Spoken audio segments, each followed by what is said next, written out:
Good evening, Internet. Hello. Hello. Welcome to Less Than 3NPC. This is a talk show where myself and my two friends, Des and Kara, chat about things that are normally a bit too complicated or in depth for discussing whilst playing video games. This is a show that's a bit of an offshoot from a show called 2NPC, which Kara and I do, where we play cooperative games together. But as we played games, we enjoyed chatting about things and had topics come up that were serious and wanted to loop Des in to chat about these things. And so tonight, because it's June is Pride Month, we wanted to talk about Pride and what it means to us, what it means to all of you. So we'll do some quick introductions as we always do every show.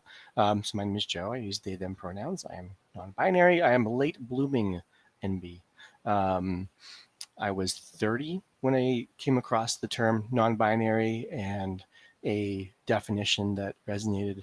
And so the last 5 years, I've been exploring what that means, trying to kind of figure out how I define how I relate to non-binary, and of course fighting the sort of am I queer enough to claim this concept or this title or this label or what have you.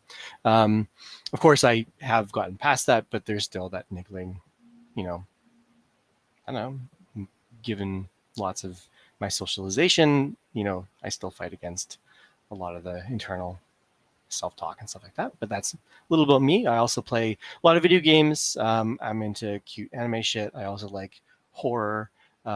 So it's a whole milieu of interests that I represent.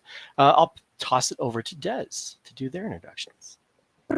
Hi, I'm Des. I'm also non-binary, they, them pronouns. I am a person on the internet who makes internet media files of the adult nature.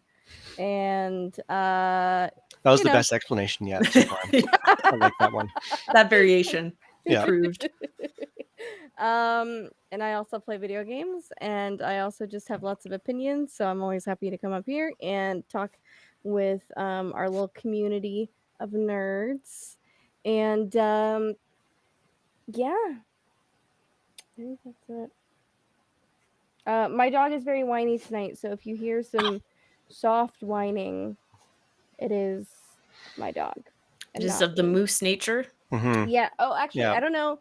Well, I mean, for people who are in our Discord, you've probably seen Moose, but there's much less of Moose than the last time he was on the podcast. Mm-hmm. He got a haircut recently. He got a haircut. A buzz. Come here. Come here. Oh, goodness. Yes, you can't really see him, but he has a little haircut now. Mm-hmm. It's summertime. In the void carpet right now. Yeah, I know. It's about 90 here in Ohio right now, Fahrenheit. Oof. So we had to cut him down. But that's it. Kara, who are you? Who am I? Hello, my name is Kara. I use she, her pronouns. I'm a big old lesbian, basically. I don't know. That's the easiest term when we're talking about pride, I guess, to describe the context of what we're talking about tonight.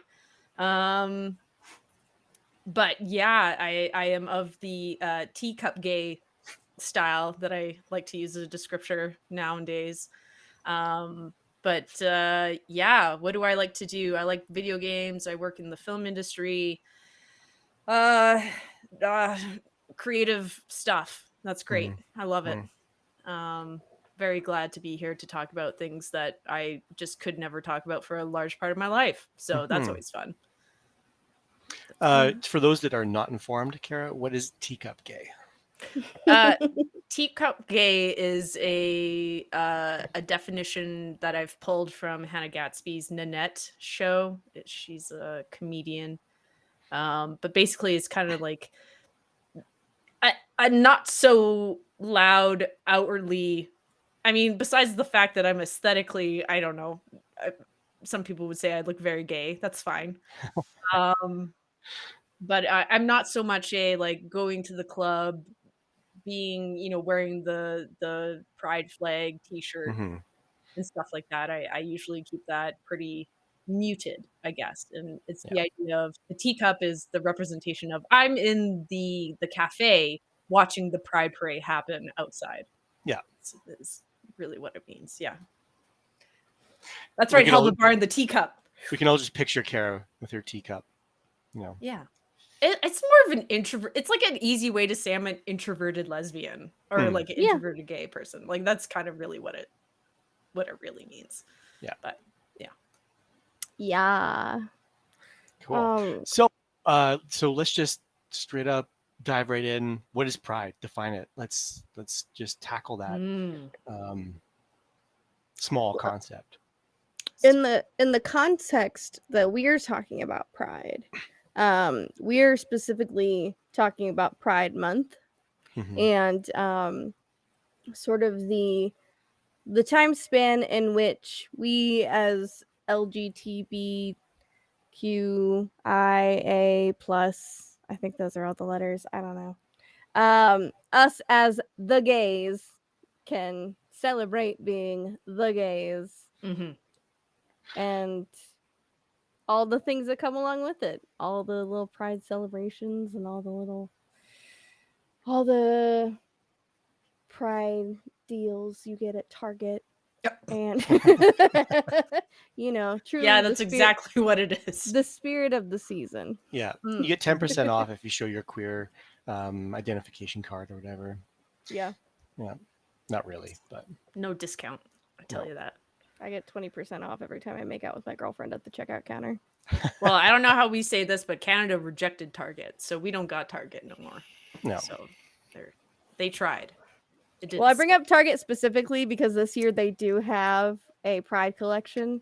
Oh. And it's like actually like a very extensive one, but it's Mm. very funny what is on that Pride collection. There you go. Yeah. Target Rainbow merch is oddly muted this year, but also it's oddly just all Schitt's Creek references. Oh, interesting. Okay. The TV show. Yeah. Strong Canada influence there. Yeah. I wonder what the deal was. I don't know. Lots of it is just Schitt's Creek references and some drag show merch like Trixie and Katya and. All right. I mean, that's not a bad call. Schitt's Creek is a pretty gay show. Yeah, I don't know anything about Schitt's Creek. Is it a very gay show? Oh, it's a very gay show. I need to watch it. It's a pretty gay show. I think you like it. It's a very inclusive show, I should say. Yeah. It's funny. It's in the lines of Office, but a lot more progressive, I'd say. Yeah. But that same sort of like dry, awkward humor. Mm-hmm. Yeah. It's good. Check it out. It's yeah. I don't know where Highly it's streaming in America, but it's somewhere. It's probably on Netflix. I don't know. We have it on Netflix. I've not heard. I can't remember. This is not a Schitt's Creek discussion night. No, sorry. Okay, we could have that. We could do that. Repull. Okay, what is Pride? Yeah, Kara, what is Pride? Pride to me is the opposite representation of shame. Mm-hmm. And I think because in correlation with Pride Month, it's the opposite experience of how I think a lot of people who identify as queer or part of the Alphabet Mafia identity. Alphabet Mafia. I have not heard that. I've heard Alphabet. Oh Soup yeah, before. no, that was a Tumblr thing back in the day. Okay. Yeah. But basically it's kind of the interpretation of feeling proud and feeling accepted and being comfortable with oneself in a way that a lot of society doesn't really harvest in a lot of people's experiences. Mm-hmm. I think that's changing obviously a lot these days, and you're seeing a lot of young people not having as much repression of themselves, but that's always about the work that's been done by activists in the community for decades to alleviate that. But it's it's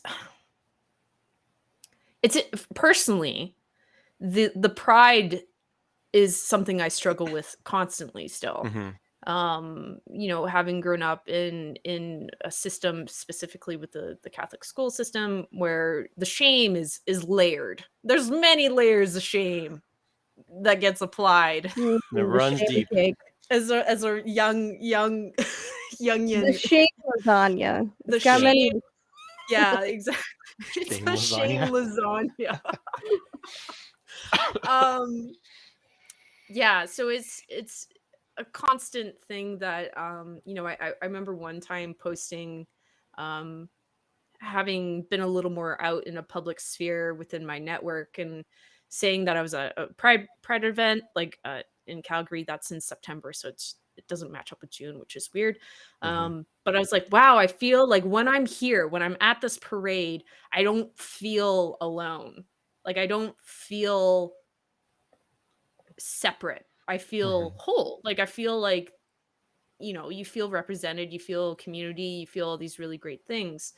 And I was like, this is the one day of the year that happens. And I had a friend of mine message me afterwards, and she's really quite great of a person, but she's like, Kara, I'm so sad that you feel like that's the only day you feel that.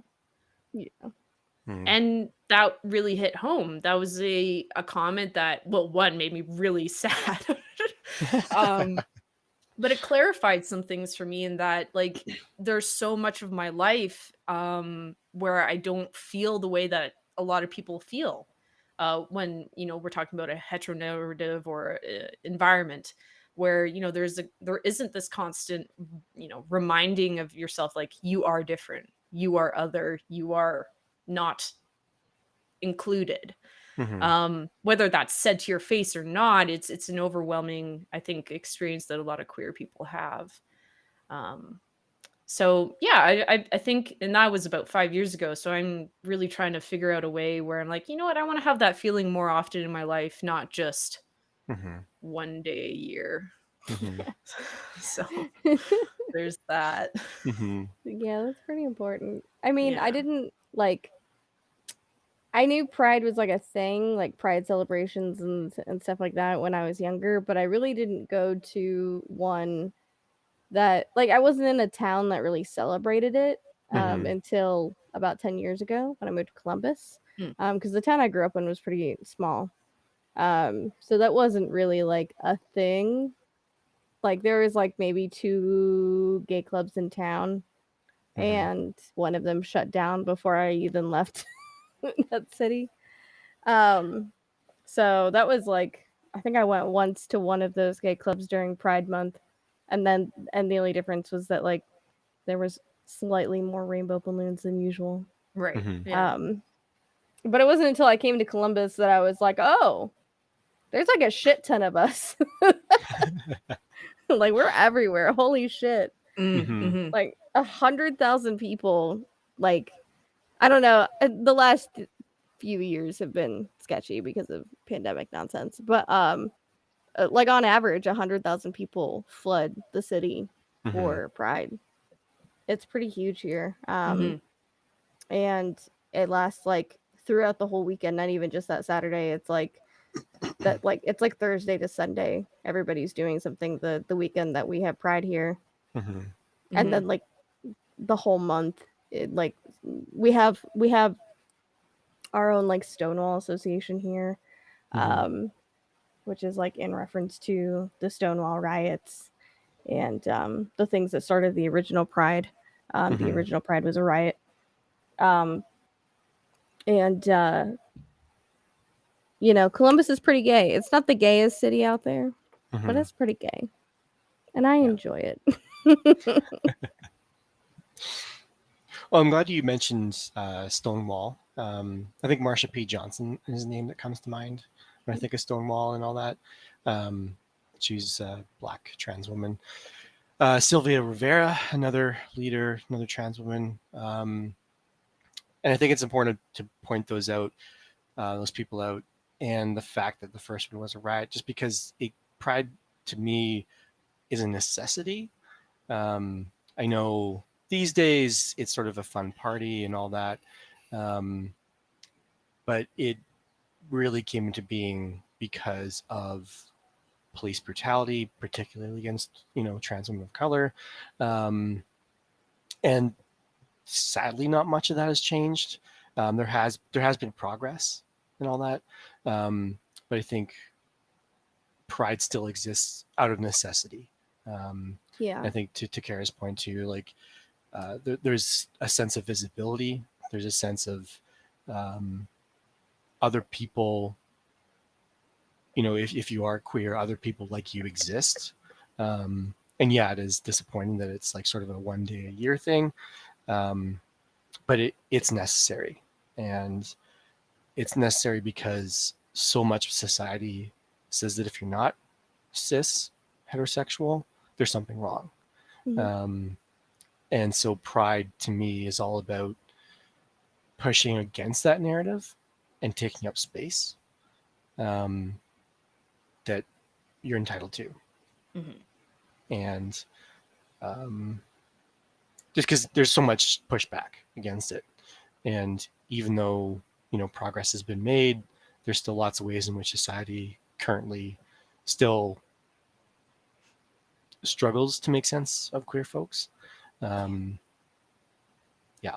So I think that's just something I think is important to kind of keep in mind, that pride is necessary and is about resistance. Yeah. Invisibility. Mm-hmm. Mhm. Because, like, especially in the US, laws don't stay laws forever. Like, it's unless it's like written down in the Constitution, like things can change at any moment. Mm-hmm. And we've slid backwards several times, and there's always been the threat of people trying to like to take things away that have been protections away from us that have been granted by the law. Mm-hmm. And there's still constantly people doing that, constantly people trying to find loopholes, Mhm. politicians who are trying to take that shit away. Mm-hmm. And if we stopped doing Pride Month, because I mean, there is that sort of like that notion of, okay, we get it. You guys are gay. Mm-hmm. Like, gay rights happened. We don't need to keep talking about it.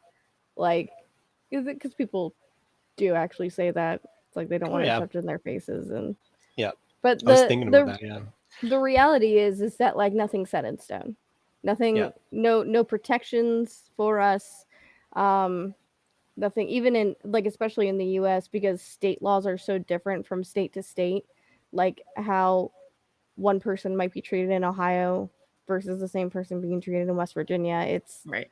or even Mm-hmm. different parts of each state. It's not consistent. Um, and until there is consistent equality and protections and Mm-hmm.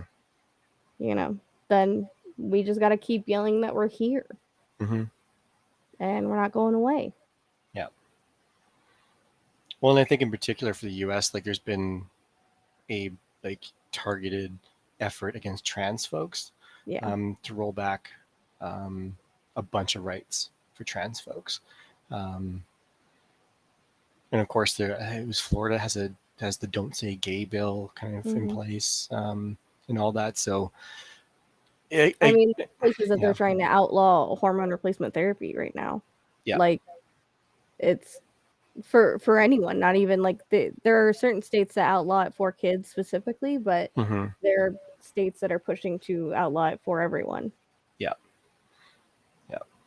And I think that's the sort of the thing to kind of keep in mind. And I wanted to like speak to Canada because Canada likes to do a distancing thing with the United States.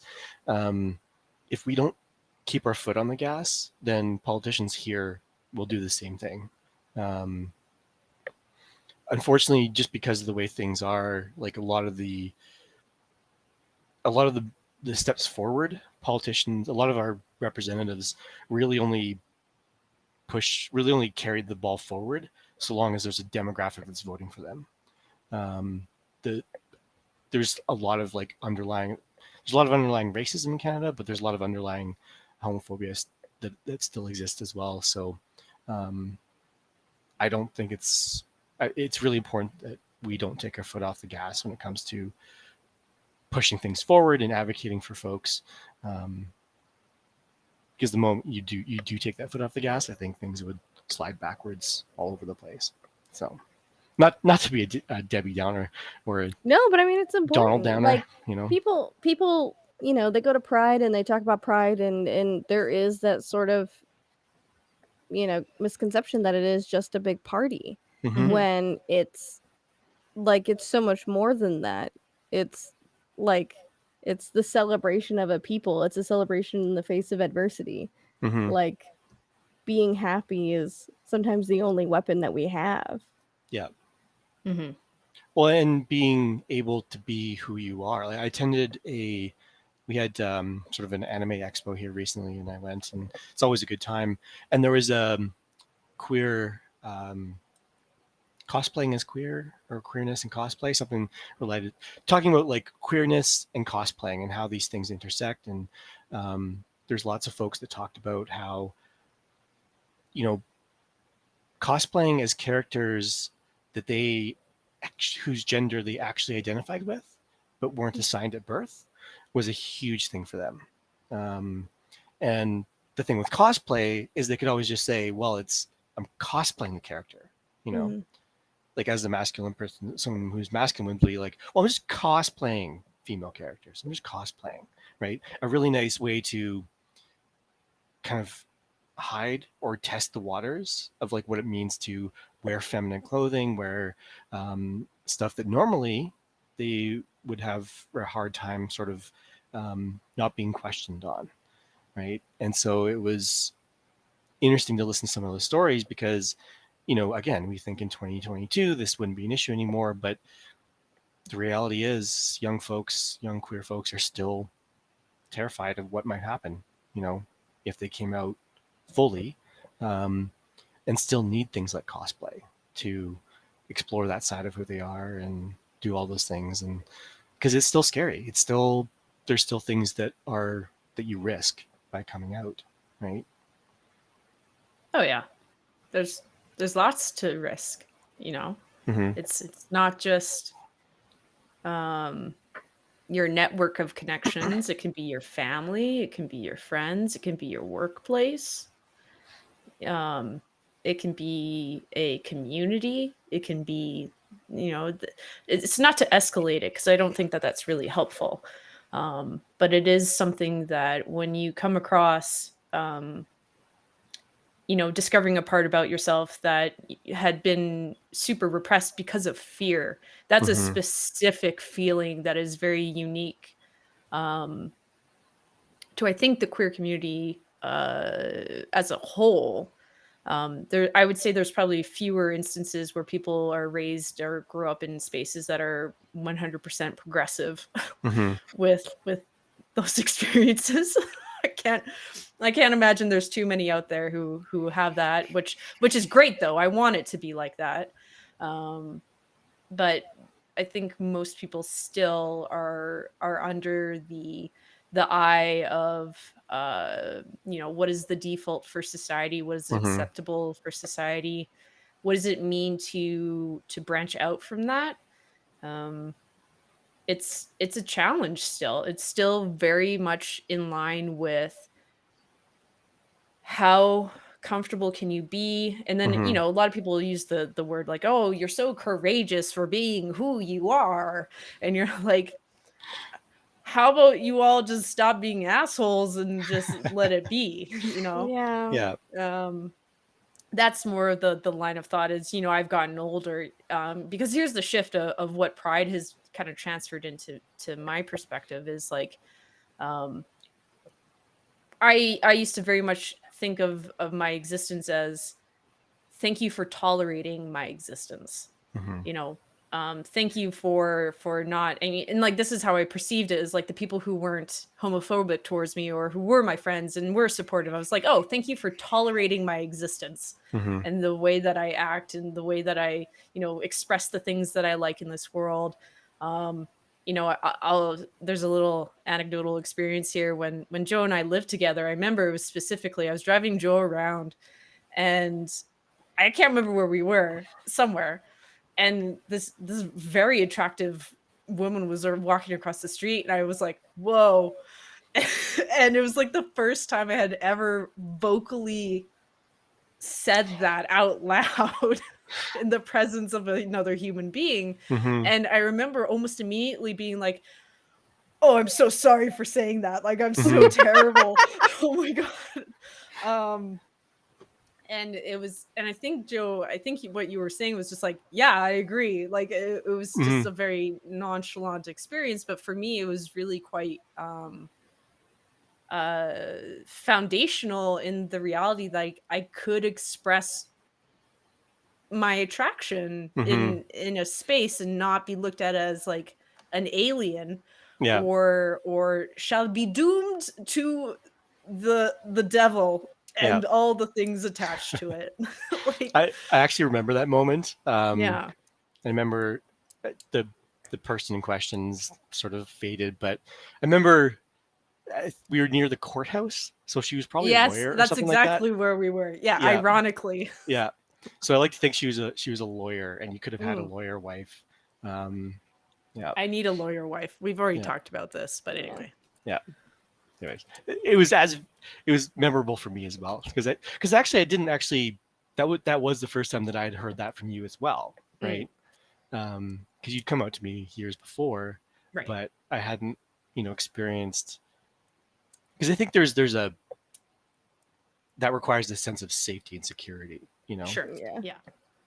because I think when you, like, from a heterosexual perspective, that kind of conversation is fairly regular. And I want to caveat this just because there's like for cis men, I think there's a entitlement, and this can go in a very not pleasant direction. Some expressing this attraction or like finding somebody attractive, I think, because of how society we live in, a patriarchy and all that kind of stuff, men can take it in really weird directions. But I think it is normal to look at see a human being out in the world and think, oh, they They're stand out. nice. Yeah, Yeah. I like Well, this human. But and I that was think the I think thing. I was that's just like, "Hey, Joe, I'm gonna fuck her." Like, no, Yeah. like it was oh. like I couldn't say the words. I was just like, "Whoa." yeah, yeah. And I don't think people realize, like, if you're not queer, you take that for granted. You take that Yeah. reaction. You take that freedom to explore, to say something, for granted, right? Whereas, like what Carrie you're talking about, like that is a milestone, you know. Mhm. Yeah. So I don't know. It was vivid in my mind as well. So Thank you. I'm glad we shared this experience. yeah, me too. I had a similar but slightly more awkward interaction with Oh. my dad after I first came out. Oh yeah.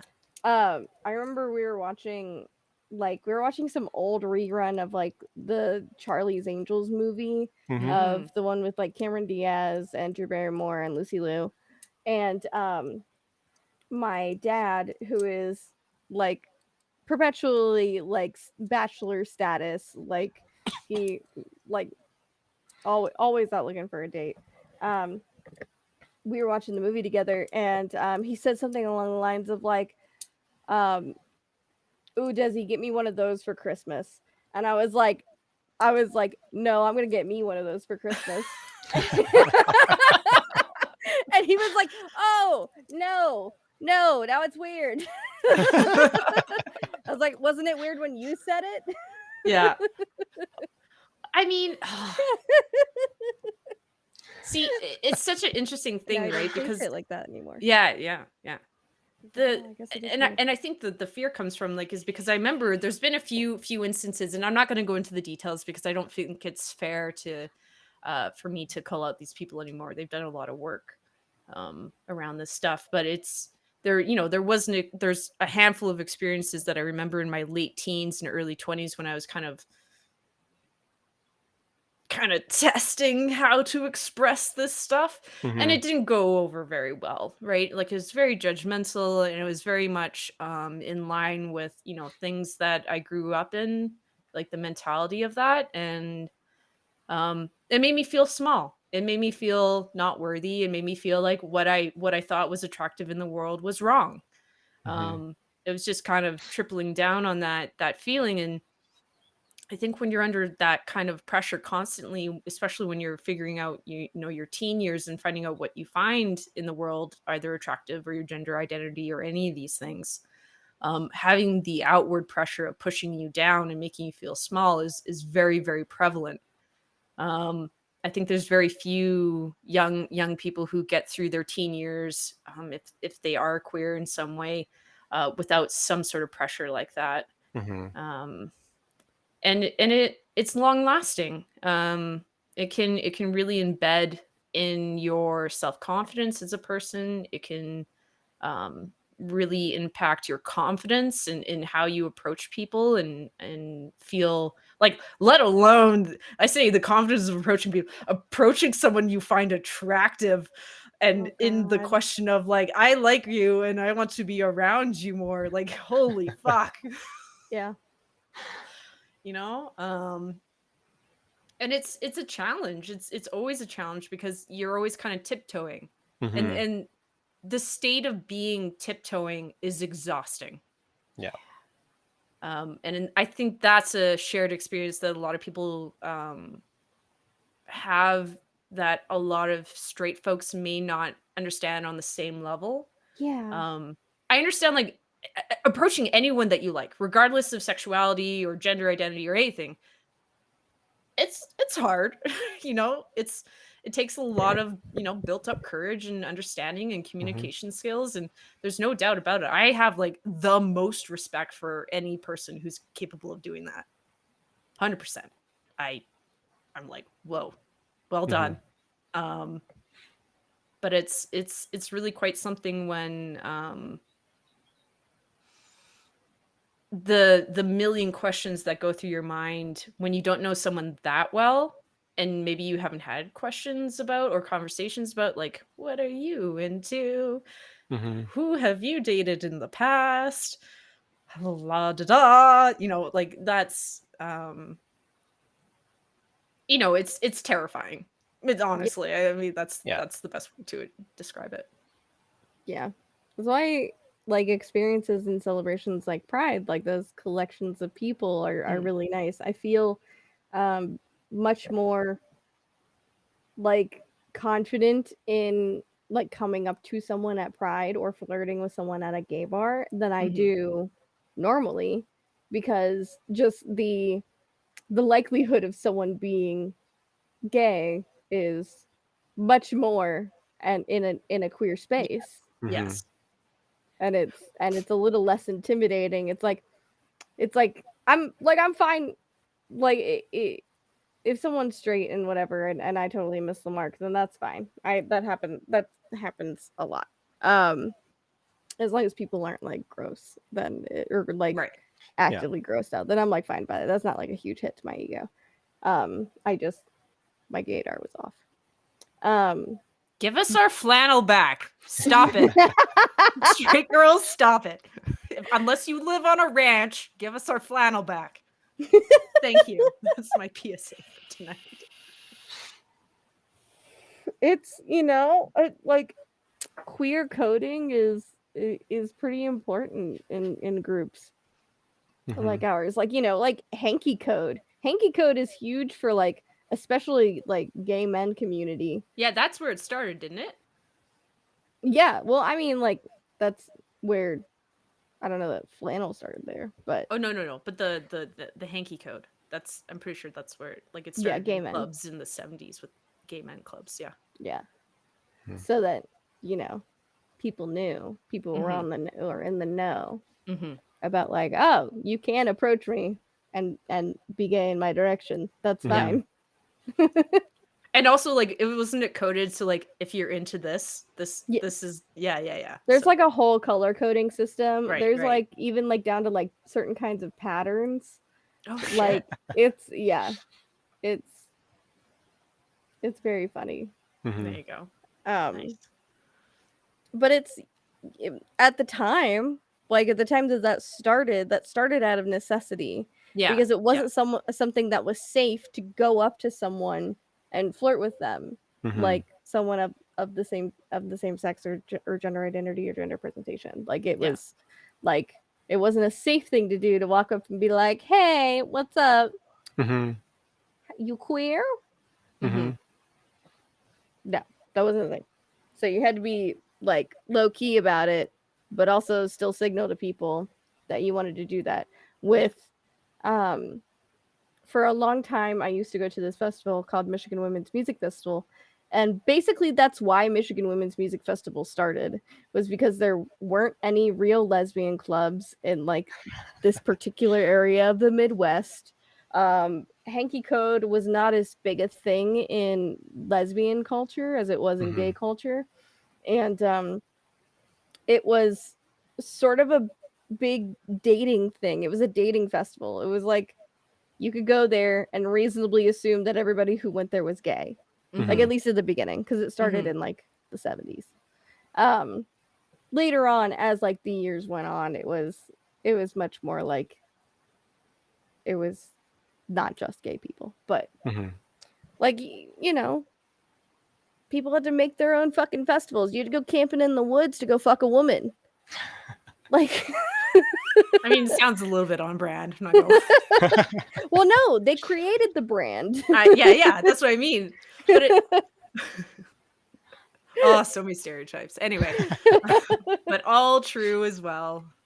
No, but like you're describing that, Des, and it's so interesting because I think once the online world came about, um, it never stopped. There was always this like next thing to try and help people identify, or make it easier to find your people Mm-hmm.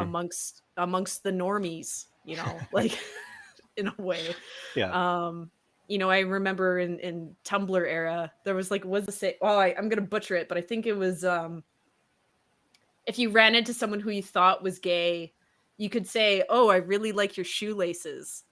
And then if they replied, "Well, I got them from the president," then they were gay. Like that was a Well, I think I remember this. I I don't think remember this at all. yeah, it's an old Tumblr thing. it was a blog post, a blog Yeah. PSA post that everyone like reblog this during Pride Month or something like that. Yeah, Save a exactly. baby Oh my gay. god. So Yeah. it was like there's like little things that were put out there into the world that someone was just trying to say, "Hey, I know it's really hard to find us out there, so let's make some shit up Mm-hmm. to help But identify." that too was a thing in gay clubs. In what was the phrase though? I remember it was like a woman's name. It was like, "Do you know like Martha or something?" Oh, It was yeah, like, yeah. Okay. yeah, yeah. I can't Yeah. remember. I can't remember what the exact name was, but Yeah. it was a similar thing. It was like, I'm here to see my friend so and so. Mm-hmm. Well, and in lesbian culture, violets, I think, were used a lot. Was it Yeah. violets or lavender? I think it was violets. Might I be. can't remember. Yeah. But it's like if you sent a violet to someone, they would know. You were having the gay feelings for them. Like, don't get me wrong, I love the idea of a little bit of a like secret admiration. Like I think Mhm. that's cute and fun. But not to the degree of where like, hey, so if you did this, like you're gonna go to jail, like that. Yeah. That doesn't sound fun. That's not fun. Mhm. That's terrifying. No. Which is the truth for a lot of people still. But yeah, that's Because there's still like, I mean, we're kind of limited to our experience with the U.S. and Canada, but there's still plenty of countries in which having any sort of pride celebration would land everybody there in prison. Mhm. Yep. And in pretty extreme cases as well, death penalty. Like it's Yeah. like it's written in some countries' laws that it goes to the extreme. Yeah. Yeah. Yeah. And we as being in and living as residents of countries that have these protected laws to help us now, Mhm. it's something that we have to identify and be acknowledging of, and know that our experiences are unique in our own right, but also we have to keep fighting and keep pushing, like Joe's been saying, like it's just keep pushing. You Mhm. gotta keep being like, it's not the same everywhere, and even within, like you said, Des, in the states, state to state, it's different. In Canada, province to province or even territory, it's also different. Mhm. We live in Alberta, which is considered more of a conventionally conservative environment. There's still lots and lots and lots of people here who would not be tolerant Mhm. of queer identities, and I use that as like not even accepting, just tolerant of it. Mm. So it's a challenge because again, when we talk about the legal aspects of pride, talking about rights that we have legally in the countries Mhm. that we live, that's not even touching the social equality that a Yeah. lot of queer people face challenges with. Yeah. Um, Yeah. Because it's. I mean, it goes back to our conversation we had around abortion laws and stuff like that. It's one thing to have the laws, but when you don't have the accessibility, the laws ultimately are kind of pointless, right? mhm, Because there's other social factors that limit accessibility Mhm. to abortion services, and similarly, in from a queer perspective, like you can have protected laws, right? But so long as you still got, like again, I'm thinking about Calgary, Alberta. So long as you still got very vocal, chunks of the community, mhm, um, throwing up their hands saying, I don't know what to make of all this queer stuff or this trans stuff or whatever. Pronouns, what's all this stuff about pronouns now? And da, da, da, da. Like it's still exhausting. I'm actually just speaking for myself now. It's still exhausting to, you know, try and get people to use my they them pronouns. Like at work, for instance. I mean, I know my gender expression, my outward gender expression is very masculine coded, um, but I still get he him all the time, and it doesn't. It's wrong, and it feels wrong, and I want to correct, but I know that when I correct, there's this like looming secondary conversation mm, that I'm often don't have energy for, and like the big two are it's going to be either I don't know what to make of that. I'm not going to use they, them. That's weird. Or it's the emotional labor Oh my god, I'm so avalanche. sorry. I didn't know I never meant to that. Didn't want to say that. I mean, Yeah, I don't see that. I mean, you're that right there, that is exhausting. As because I've got it. I've got it from people, like I understand. right? And it's just like I know how I present and all that kind of stuff. And all I'm doing is just like, hey, it's just by the way, it's they, them, don't worry about it. Not a big deal, right? Mhm. And all I really want is like, oh shit, sorry, you got it, they, them, done. Yeah. mhm, But I don't often get that. I get some sort of apology. I get some sort of like backstory. I get a list of all their queer friends, um, and just like this falling on a sword. And it's just like, hey, I figured this out 5 years ago. I'm 5 as a queer person, right? Don't as long as you're making an effort, I appreciate the effort, but I don't have the energy to hold your hand through this. And so I just saying this from my perspective as a non-binary person, like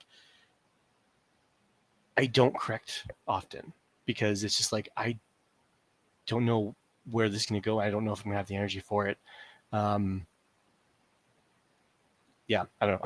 I'm gonna like a fire off an email to all my coworkers and just do it that way yeah. because I don't want to have the in-person conversation. But I'm still anticipating some shit. Mhm. But yeah, I don't know. I've been putting pins on all my shirts, and then I just don't talk Well, about that's what I them. was thinking. I need to find some. It's another queer thing, enamel pins. Yeah, Lots of yeah. little they them pin. They I'll make get a so little cute they on sale. them little flag. Well, I want stickers. If anybody knows any Oh, really I got you. cool non-binary Oh, I got stickers. you. Des is like, don't even question it. Let's Don't go. even worry about it. I will send you so Yeah, many Etsy links. thank you. Uh, Supporting queer artists, especially during Pride. yeah. Yeah. Yeah, I mean, it's uh I I think what we come back to is the reality of what society defines as a default, right? Mhm. Hmm. And ultimately, as it seems now, the major part of the population are cisgendered and heterosexual. And Mhm. of course, there's nothing wrong with that. But it's one of those things where you have to be in the mindset of, unless you live through this experience, different identities just isn't on your radar. Mhm. I Like, disagree with that. I think there's something entirely wrong with being heterosexual. What is wrong with you people? What is wrong with you people? I mean, I don't get it, You but can yeah, do it's whatever you want, but just like keep it in the bedroom, please. Yeah. I was like, oh no, I did actually. Um, I'm so but it is one of those things worth a little more time, and it comes along with a little bit like what you were saying, Joe. It's like, in my mind, I've like always existed in this space, and this is my reality, and this is how I live, and these are the people I surround myself with, and it Mhm. makes sense, and it's easy, and that's why it's easy. Like when I'm around my queer friends, it's easy. There's no struggle to, like you say, have things either discussed about or talked about, or identities, and Mhm. it just seems like people are, most people are kind of like up to date on things. Whereas when you're in more of a general setting, there's that apprehension of how many people around me are up to date. Mhm. Like that's kind of the mentality of it. um and then you get gut reactions of like, oh, this person is not okay to talk to. Yeah. Yeah. Right. And that's an inherent reaction that I think a lot of people in the LGBT kind of community have grown to have. It's like our Hmm. spidey sense, a Yeah, I've little this I've bit. learned that hypervigilance. skill Hypervigilance. Yeah. recently. Yeah, that skill. Once I realized, I had a name for the feeling I had inside the whole time. That skill happened quickly. Yeah. Yeah. Oh yeah. I'm just thinking of a few people in general. Like, I am Hmm. not going to send you the email. Um, you can You guys hear it ever from do that somebody thing where else. you talk about a gay person or a non-binary person and then you watch the other person for their And you're like, for their tell me. reaction?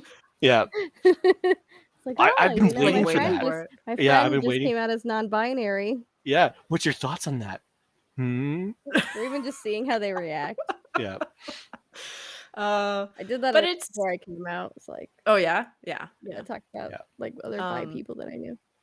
But I mean, and then I don't want it to come across that like ignorance is still a thing, and ignorance isn't bound by hatred, right? Like there are authentically some people out there who just don't know about stuff. Hmm. Um, Obviously from a society and parenting structures, church structures, school structures that don't want to talk about this stuff. Hmm. And I think that's the other part about Pride Month is like elevating the education of the human experience, that the diversity of humanity that we have available to us. um I'm trying to remember the first time that I ever heard the term lesbian. It obviously was not in a very positive context. um I'm sure I but saw it in porn before I saw it anywhere else. oh, Yeah. really? Yeah. Yeah. Okay, okay. Um, I heard it before I even knew the context of the word, right? Like it was just a dirty word. Like I didn't know what it meant, and there was no visual aid to help with that experience. Um, uh, Side note, that's why pornography for me was just not accessible for a very long time, is because I was just like, I don't get it. This is ooh. No. um but being quite young, I think I was like probably 9 or 10 when I first heard the term, and it Hmm. was a school thing, and it was just not a good structure to hear the term and just literally be layered with like, this is bad. Hmm. Whatever this thing is, it is bad. There was no conversation around it with it. It was just blurted out, and it's just like bad, bad, bad, bad. Hmm. Mhm. This is bad. um and so when we talk about education in Pride Month, it's like I feel like that's the best time to really kind of gather the energy for the people around you who authentically do come around with like good questions, like, and coming from a respectful place, and are curious, and you know, if you have the spoons for it, go for it. You know, this is a good time to ask those questions. Versus the person who comes around on film sets who's just like blatantly like, oh my god, it's pride. What the fuck? This is so stupid. And you're just like, you know what? I'm just go back to your ranch, Bob. Just Because it's like those people just don't realize what they have in day to day. Like the Yeah. fact that, you know, you can walk into a restaurant with your partner and then like the host is just going to assume that you two are together and they're going to give you the couples menu or whatever. Like it's just like there's this base level assumption that you and your partner of the opposite sex or gender expression is like that's your partner. Whereas most of my girlfriends have been mistaken for my sister, my best friend, my coworker, your roommates, my roommate. Yeah, like, gonna do the roommate. Yeah. Oh, you gotta throw it in. Like, you know, it's a little bit of a mood killer. Having to explain to people it's not in fact my sister. What is it? There was a comic I saw recently where it was just a 3-panel thing where it was just shows two, you know, femme presenting people walking together holding hands, pans to a third person, says, oh, look at those friends, and then it pans back to the couple and they kiss. It's like, oh, good friends. Good friends. Oh my god, we had it recently, and also like the weird assumptions that people make about gay people. Like it's pretty like it's pretty well known that I'm very queer and that Alex, my business partner, is also very queer. And somebody, without knowing us, other than knowing the fact that we were queer, without knowing anything about what our business was and what we did, they just assumed that we made porn without knowing anything about our business. Oh, really? And I was telling this story to my friends this weekend, and one of them was like, well, they're not wrong. And I was like, yeah, but they still assumed. Like, we don't make porn because we're gay. We make porn because we're perverts. There's a right. Different context. That's a great shirt. We don't make porn because we're gay. We make porn because we're perverts. It's an important distinction. It is an important distinction. Yes. Not all gay people are perverts. And yeah, there's like weird, like kinky stuff. Kinky, I'll put it in big fucking quotation marks. It happens in Pride. Whatever. You have like the leather daddies will have a float sometimes. Ooh. Like, but it's just an assumption that like that being gay is some sort of sexual deviancy and can be put together with every other form of sexual deviancy. It's not. The business motto. New business motto, 100%. You gotta capitalize on that, Des. I think.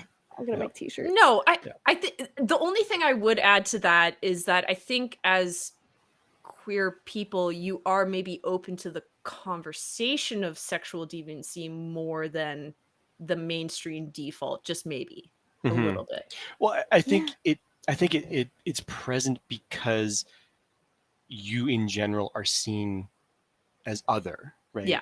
So naturally there's like, because you're other, it's like, well, fuck the rules then. We can do whatever we want, right? So there might be a natural leaning towards non-vanilla sexual activity. But yeah, they're not interchangeable, right? No. Also, we're forced as gay people to talk about what we like in bed way more than heterosexual people are. Because we have to have that conversation. Like, I am into women. It's like, this is what I want, or like, or whatever. Like, you know, it's usually even more complicated than that. And so, because we're forced to have these conversations where heterosexual people are like, this is the norm. Lots of them don't talk about sex at fucking all, because it's just assumed that you like a certain kind of sexual experience. Like, we just talk about it and we learn to talk about it like earlier on in our sexual experience. So when you talk about things with your partners, you're not so afraid to talk about them and talk about like the things that might be outside of the scope of normal missionary. I mean, that's a PSA for everybody. You know, Yeah. if you do the sexy times, learn to talk a little bit better. Okay. Yes. Talk Yes. Well, I about was just it. gonna say I'm feeling my old impulses of like the old work that I used to do. I was an educator in the sexual violence sector, and like a big thing that we would talk about was, consent would be part of the conversation, but like really encouraging folks to have conversations about what they like with their partner, regardless of sort of the gender makeup or gender identity makeup of their partnership, Mhm. because it just leads in a broad scope to better sexual experiences when you are able to talk and discuss what you like, right? Mind blowing, right? But it shouldn't be. But from every angle, talking about and thinking about your sexuality and what you like Mhm. does wonders, right? It's awkward at first, but the more you do, the more you have that conversation, the easier it gets, right? Pippin is just vibing. I just need you to look at how stupid my cat is right Yeah, now. That is a happy cat. yeah. He just Got the does. little paws on you and everything. Yeah, just like perfectly around your shoulder. Just Yeah. Ow. Okay, you're too sharp. I oh love oh you. now You have murder mittens. Murder mittens. The murder mittens. Yeah. Yeah, I mean, I think that's an interesting point as well, as like obviously the communication between partners, or whatever the combination of your sexual experiences or relationship experiences. um you know I think, for me, I can explain like the fear factor of it is probably the one that is the biggest hurdle. Mhm. And again, this has to do with the foundation of my upbringing and just the lack of conversation. Yeah. It's not talked about. Don't talk about it. you Mm-hmm. know Even though that wasn't directly said to me, there was never an open conversation to have these you know very direct, supposedly supposed to be educational experiences. Mhm. um so I think that's the other part of kind of the queer experience, is that you're kind of left to your own devices to figure it out. Mhm. Yeah. Which And is there's a not a lot of challenge. good models for queer sexual experience, because I'll tell you what, porn is not one of them. What? Porn Shocking. porn also, to be clear, is not a good model for even heterosexual sexual experiences. Because porn is not meant to be educational, by the way. No, Let's just it's movies. yeah, it's It's movies. It's a movie. It's a entertainment. movie. There's movie Yes. magic. It's It's a not real. fantasy. I don't know Yeah. if we're bursting anybody's bubble in chat, but porn is Yeah. not real. No, Yeah. but As a legit though, we professional are porn bursting some producer, people's bubbles. Yeah. yeah, porn is not real, you guys. It's not even when it looks like it's real, even when it looks like there's just been a camera set up in a bedroom, it's usually It's not. it's no. Yeah. It is a form of entertainment, and it is not meant to be taken as sex education. No. Just because our society has dropped the ball in that perspective doesn't make it porn's job to Right. fill that gap. No, just like it's not Michael Bay's job to teach you how explosions work. Yeah. Or how to have a safe So film true. Mm-hmm. But yeah, I don't know. I guess, and I think what the point I was trying to get at with that was just like, it can feel very isolating, right? Mhm. When you don't have a role model, and the experiences of life don't match up either. Yeah. My growing up and thinking about a relationship, it was never imagined or seen for me anyway as being like, get married, have kids. Mhm. Never was on my radar, one, because I never saw an example of that. Now you kind of see a few people willing to share that experience, but like even to today, I'm just like, I know personally, specifically one lesbian couple who have kids Mhm. that I know. This is why I love lesbian festivals.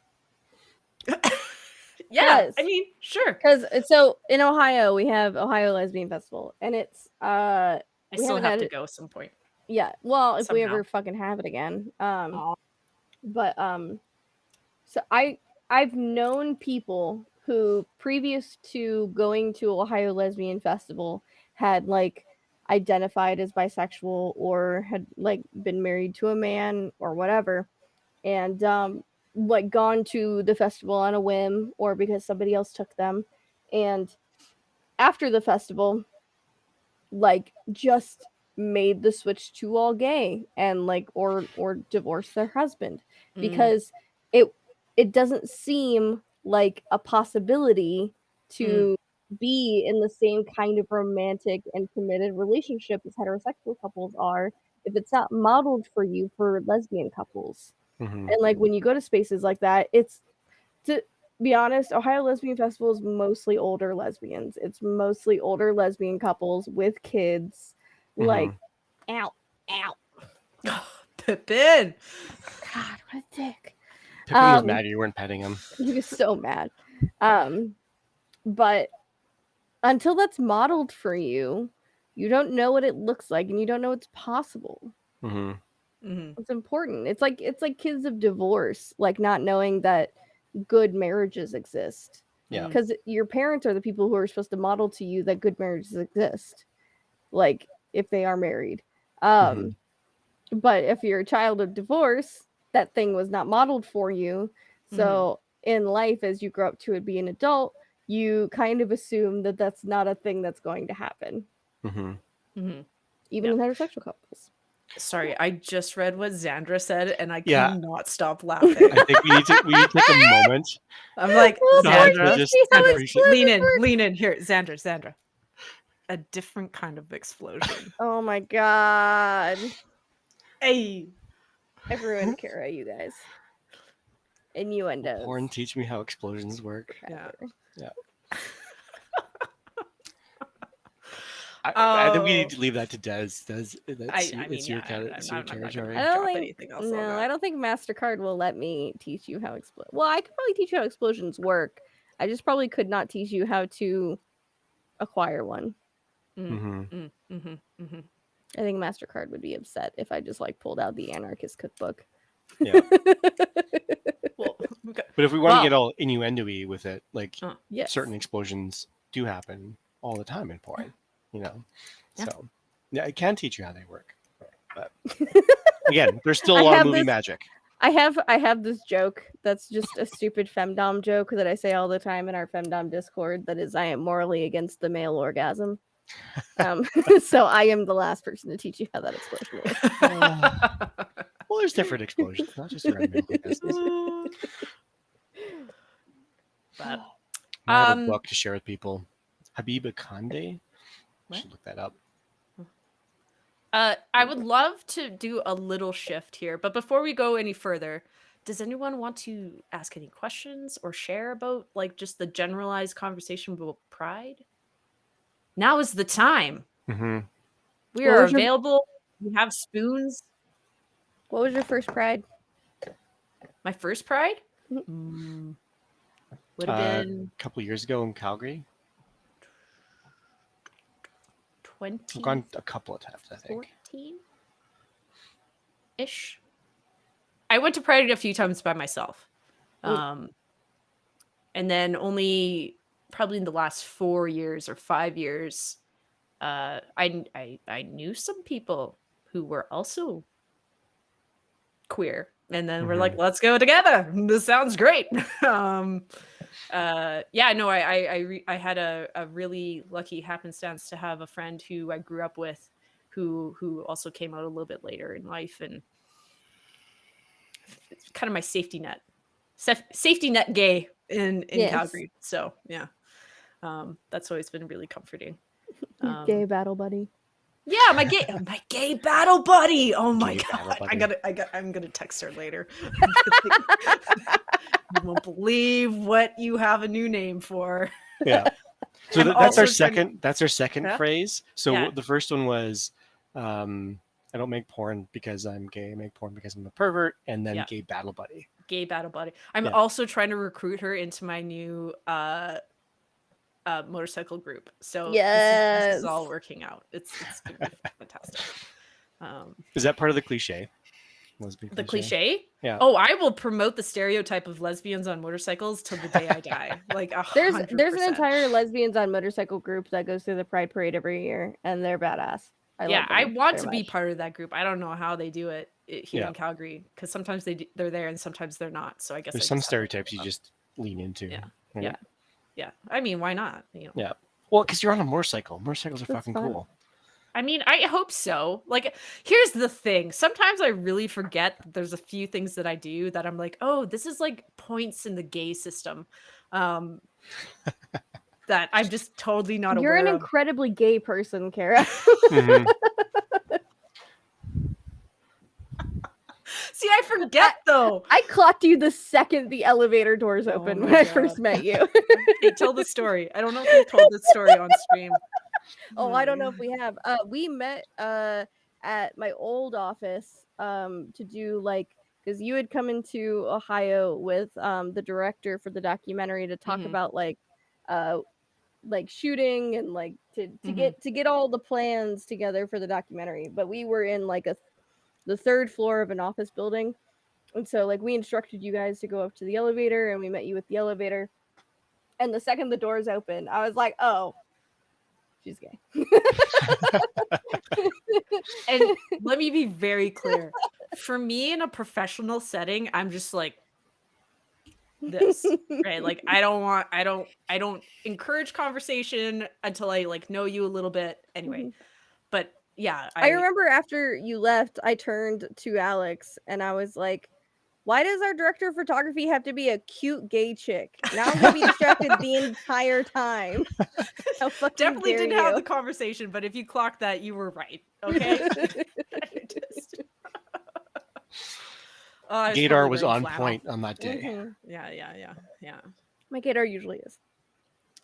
Yeah, but it was interesting because here's the other thing that I always forget sometimes is like you aren't always the type that you attract. Like, sorry, does that make sense? Like sometimes you like either the physicality of you or the personality of yourself or whatever isn't always the like there are people who will be attracted to you that you just wouldn't expect because you're just like, well, I just look this way and I don't know about anything and blah blah Mhm. blah blah blah. Mhm. And then you're just like, oh right, okay, well, there's that.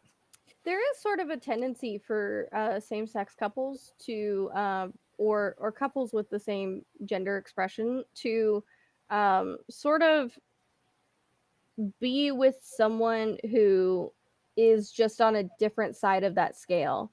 Like especially with lesbians, it's like you usually have like a femme lesbian and a masc lesbian.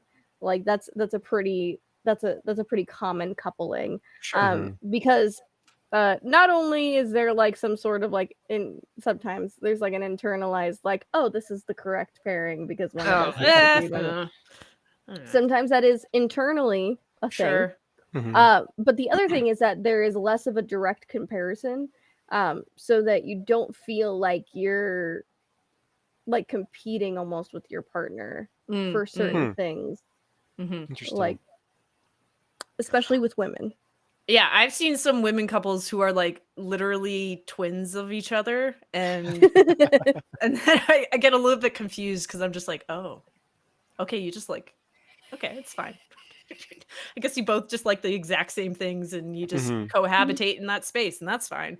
Yeah. But yeah, I see that a lot more with older lesbian couples where it's like Mm. just over time they just start to wear and dress and act the exact same. the same exact way. Yeah. same.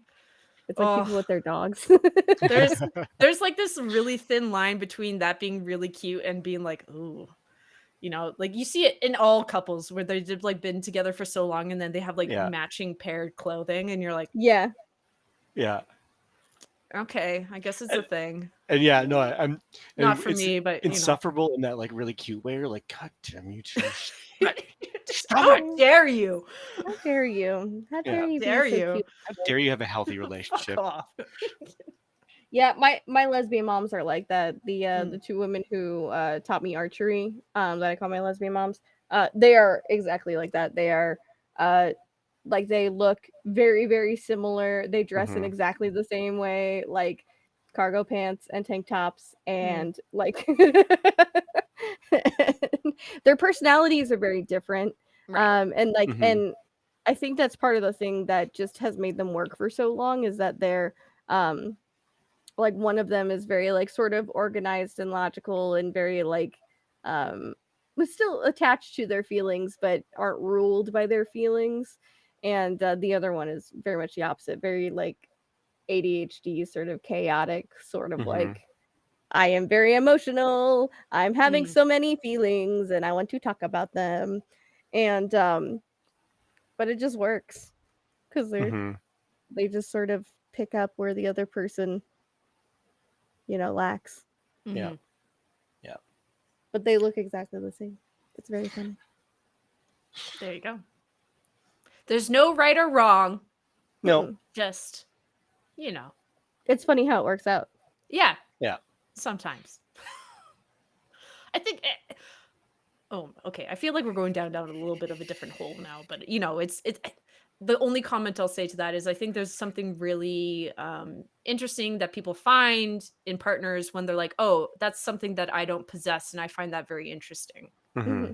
And I think that's why a lot of that kind of not opposite attracts mentality, but just yeah, I might be more inclined to be drawn towards someone who possesses something that I don't. Hmm. Um, And it can be a hit and miss thing, right? Where oh like sure, what in one totally. person this character trait like really annoys you, but then in this other person you're just like, God damn it, stop being cute, just Mm, fucking Yes, stop it, a and hundred percent. you're just like you're annoyed by it, and you're fixated on them right. because Yeah, of yeah. that character trait, it doesn't make any sense. And No. I know we're not talking about love here, but like sometimes it doesn't make any sense, Mhm. right? Hmm. And but you just have this person, you're like, they annoy the shit out of me and I want to be with them for the rest of my life, like, Wow. That's yeah. commitment. Yeah. Yeah. I mean, not literally, but like, you know what I mean, right? That impulse, Yeah. it's just like this person is standing out to me in all these ways that I never thought I'd be attracted to. Mhm. But Yeah. that's attraction. This is another Yeah. conversation. Okay. Yeah. I was We'll gonna go return back to now what I was gonna be like, okay, shift. So no back to questions, I pride. see. So I guess we Yeah. are very good educators and we are telling the people what they want to hear. Can, Okay. can, can I bring up my soapbox? Oh Um, yeah. Rainbow Yeah. capitalism. Can we talk about That's that? what literally I was gonna say. Okay, So good. See, same let's wavelength. yeah, Yeah. we need to shift now. We're Yeah. shifting to a part of pride that has been, I don't know, what, like last 10 years pretty prevalent, Yeah. Yeah. sort of. Well, and it's connected to what we were talking about earlier about this like this leaning towards acceptance of queer folks, right? Mhm. But there's like within, especially particular with like rainbow capitalism, you can still sense this like we're only doing it because you're giving You're us a money, client. You got or that you're a money. demographic that we D- can exploit financially. Define rainbow capitalism for us, Joe. Yeah, yeah, yeah. So rainbow capitalism is when large companies that have largely been disinterested in progressive movements of any kind suddenly slap rainbow flags on all their branding for the month of June, um, and then return back to their regular ways after June is done. Rainbow capitalism is selling queerness or is exploiting queerness to sell a product. And it doesn't much last. I'm thinking in particular of banks. Banks will put rainbow flags on shit for a month, and then will deny, you know, mortgages or loans to queer couples or what have you. Um, Queer or rainbow capitalism tends to, obfuscate the reality that for a lot of queer couples they don't have access to a lot of financial resources that heterosexual couples do, right? So having this veneer of acceptance that only is just the rainbow flag, right? Yeah. There's no Just to substance make to it. money. Yeah, there's no substance to it. Hi, gay. Sashay into savings today. Yeah, yeah. Come buy our shit because That one hurts. because gay. That's terrible. Yeah. So again, I don't have an actual definition to it, but you know it when you see it. And again, it's mostly because any of these companies that throw the rainbow flag on stuff immediately abandon that flag after the month of June. Oh yeah. And there's no follow through on it. There's like we accept people of all genders and all relationship dynamics or whatever, but they don't in practice. They don't. I mean, here's the thing. I'm not annoyed by the idea of putting up like pride flags on your companies for just the month. I have no issue for that. To me, it's the representation of like how most of our calendar events are temporary. It's the same thing like if it was Black History Month and someone puts some sort of iconography on their site, it comes down after the month is done as well. But for me, it's always been about substance. Yeah. If you're in a position where you're marketing towards a specific community and you are basically just putting a facade out there, that's wrong. Yeah. Like you said, like the instances of like, okay, if you're a bank and you're saying, well, we support, the queer community in any way, shape, or form, especially with our employees and the people that we interact with, then you really have to sit down and say, prove it. Yeah. Yeah. Yeah. Well, Where's and the I proof? think I just like a salient example for me, just as a fan of hockey, and talking about cliches, Canadian likes hockey. Like there's there's a movement within the NHL community, like the You Can Play movement, and it's all about like Yeah. combating homophobia in sport and stuff like that. And it's all like, if you can play, you can play. This idea that like we don't care if you're gay or not, you can, if you play hockey, if you can play hockey, you can play. But like the unfortunate reality is that the day-to-day locker room interactions for any given hockey team are horribly homophobic, right? Horribly misogynistic, and misogyny and homophobia go hand in hand.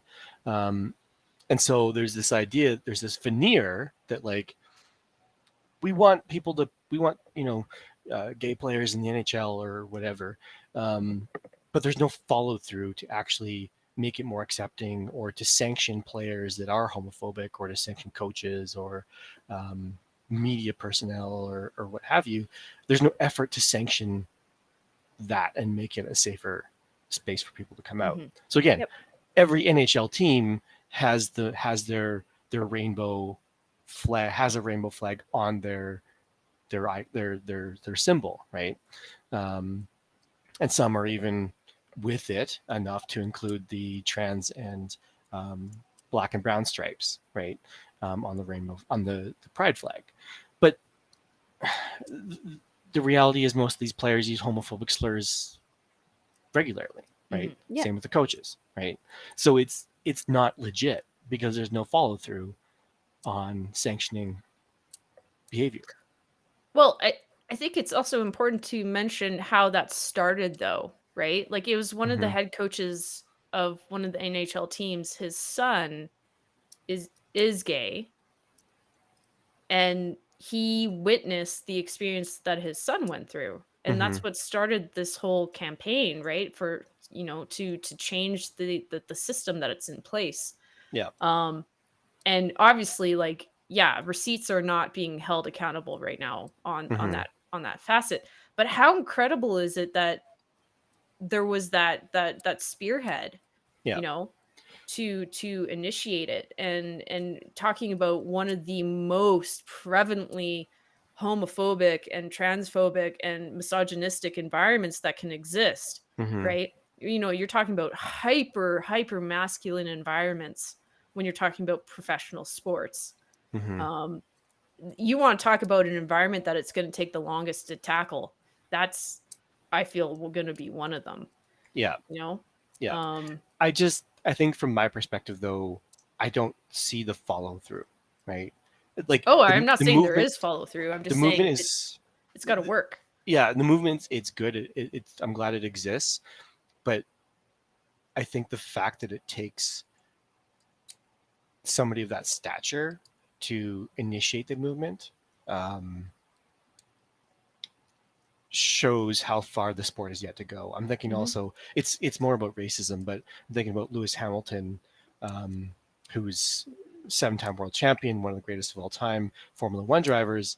Um, it really wasn't until he was fighting for his 7th world title that he felt comfortable to speak Mm. about the racism within Formula One. Yeah. And he's the only black Formula One driver, right?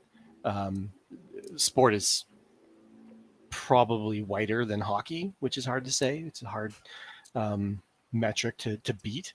Um, but the fact that somebody has to rise to that level to Mhm. even mention that there's a problem is fucked up, you know? So, yeah. Anyways, Yeah. that's a whole other No, but rant for me. I think that's important to say because when we're talking about Pride Month, it's even within our own community, it's lead by example. Humans are follow by example. Hmm. You know, it's quite a thing to stand up in a room of 100 people and declare something that doesn't seem to be, what fits, Yeah. right? Yeah.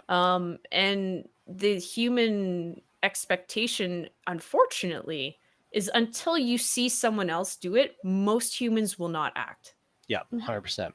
right? 100%. Well, Um, we talked about risk earlier, right? yeah, We talked yeah, about like the fear of coming out, what you lose, right? right. And I think for a lot of athletes, being queer means they lose their scholarship, right? Yep, yep. And again, I'm thinking of like NFL has good examples of this too, where a lot of, not a lot, but a couple of gay NFL players waited until they retired Yeah. to Mhm. say that they to come out, right?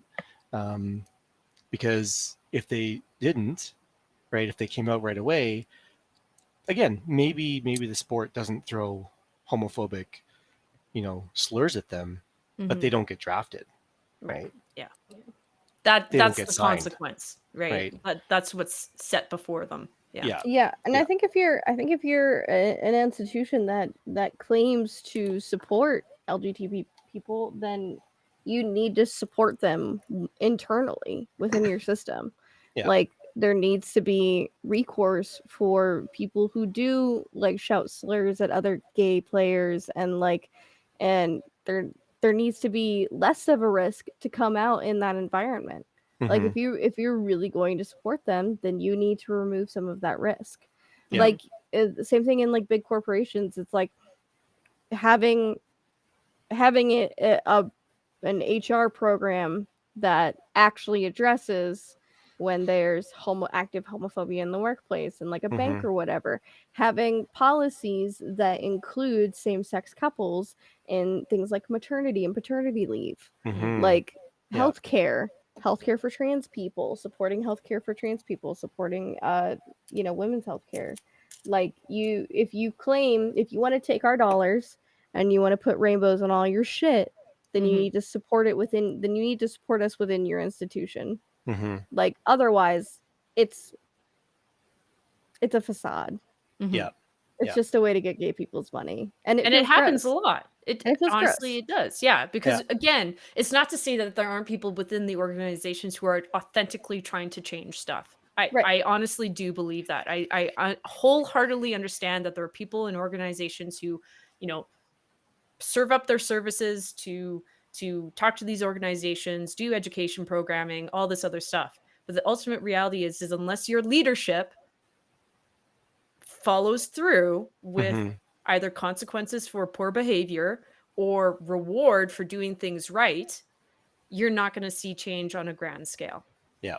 Well, And go ahead. no, and then just socially, right? Remember Yeah. that there are so many people who just inherently reject queer identity Yeah. Mhm. because that is what they are taught. And that's where the hate is.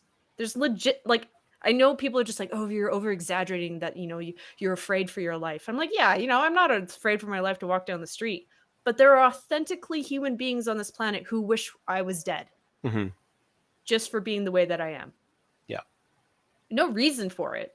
It's just that's what they're taught, Yeah. right? So but these people have jobs. They work in organizations. So do you think they're going to comply with this new education program that's being placed in front of them? No, Hmm. right? Yeah. So it's like we're never going to have 100% tolerance in our existence, and that's really sad. Yeah. You know, but there has to be consequences. And if you're going to put a flag on your label and use this identity thing, smarten the fuck up. Yeah. Yeah, you gotta back it up with something. Because Yeah. also, guess what? I'm fine if companies do not ever make that a thing. If they're just Mhm. like they never address Oh it. yeah, yeah. Like I'm So be fucking it. fine with that. Like not every company needs to be an activist. Yeah. Like companies are not people. No. Like corporations are not people. Like you Correct. don't have to be an activist. So to put on the facade of activism as like this like fucking marketing campaign, Yeah. Mhm. It's really dirty. It's gross. it's dirty. It's Yeah. gross. Yeah. Yeah. Yeah. It's the same thing with like, you know, Black Lives Matter and stuff like that. It's like, what are you Mhm. doing? Are you just saying something? Are you just saying something to get likes on fucking Twitter? Yeah. Or are you doing something? Yeah. Mhm. If you're doing something, great. If you're not, shut up. Well, and I think that's the thing that a lot of people don't understand about the work or the movement, that there's work that goes into this, Yeah. right? If you're going to say the thing, you need to understand that the community that you're trying to ally yourself with is not going to trust you, right?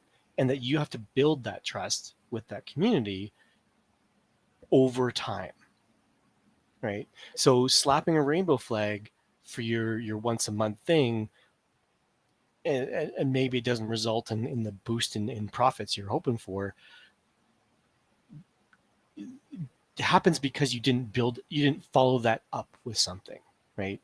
You need to continue the work, and that work is often slow, complicated, expensive, and takes a lot of effort to to move the needle.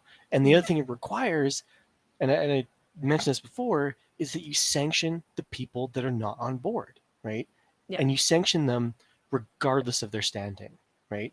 So that board member who is not on board with this gay stuff, you get rid of them, right? Mhm. I don't give a shit that they've been on their board for 30 years. You fucking get rid of them, right? That's the kind of shit that needs to happen for the changing of the guard, right? Because if that homophobic board member is still on your board,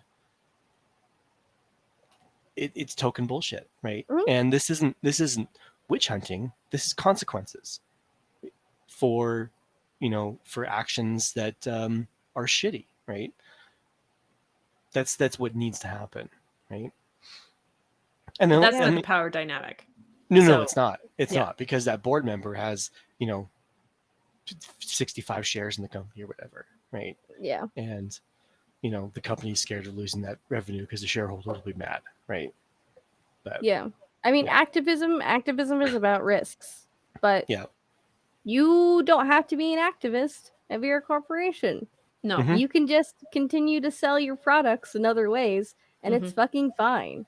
Yeah. Yeah.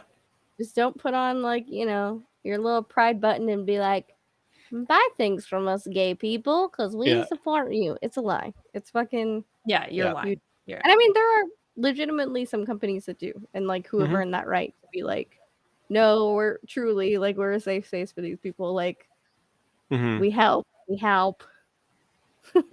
Yeah.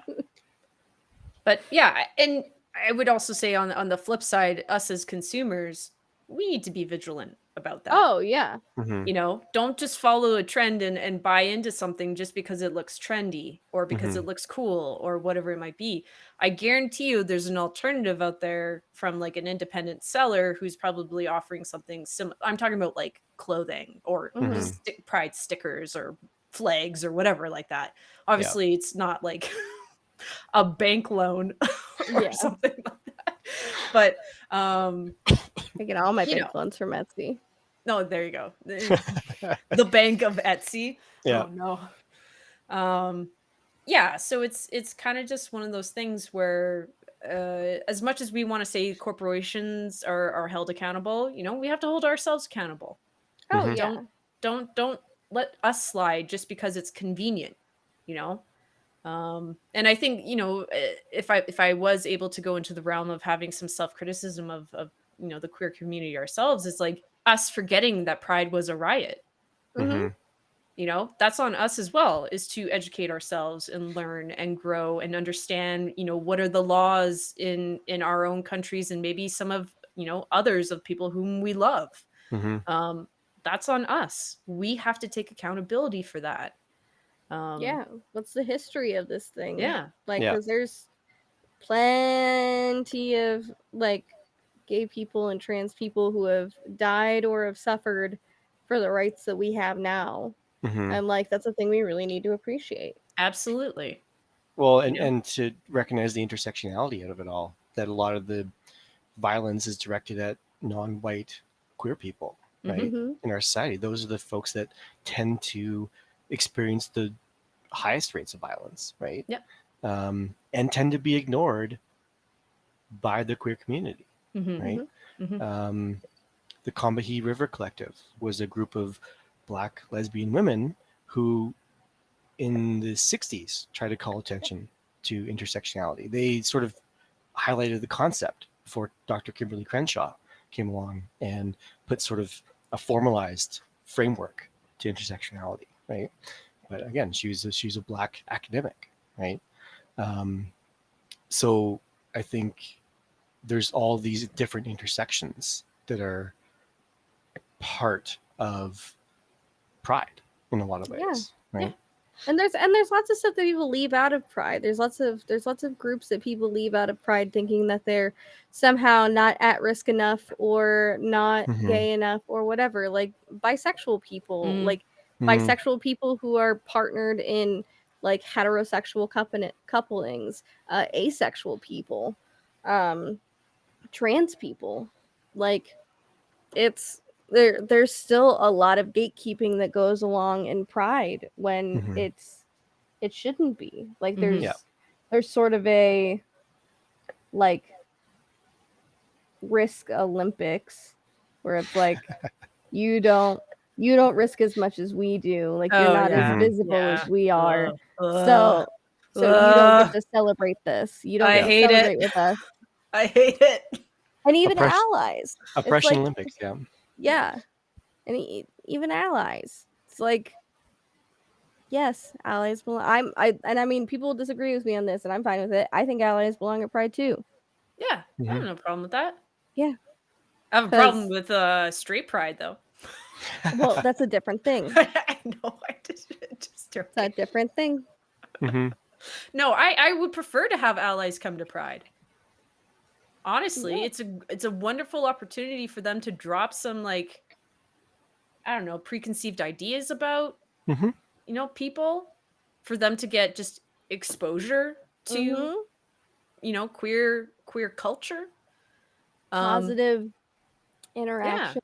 Mhm. But also an insight into the world. Like I've had a few of what I would define as allies, come to Pride with me, and I'll use my mom as an example.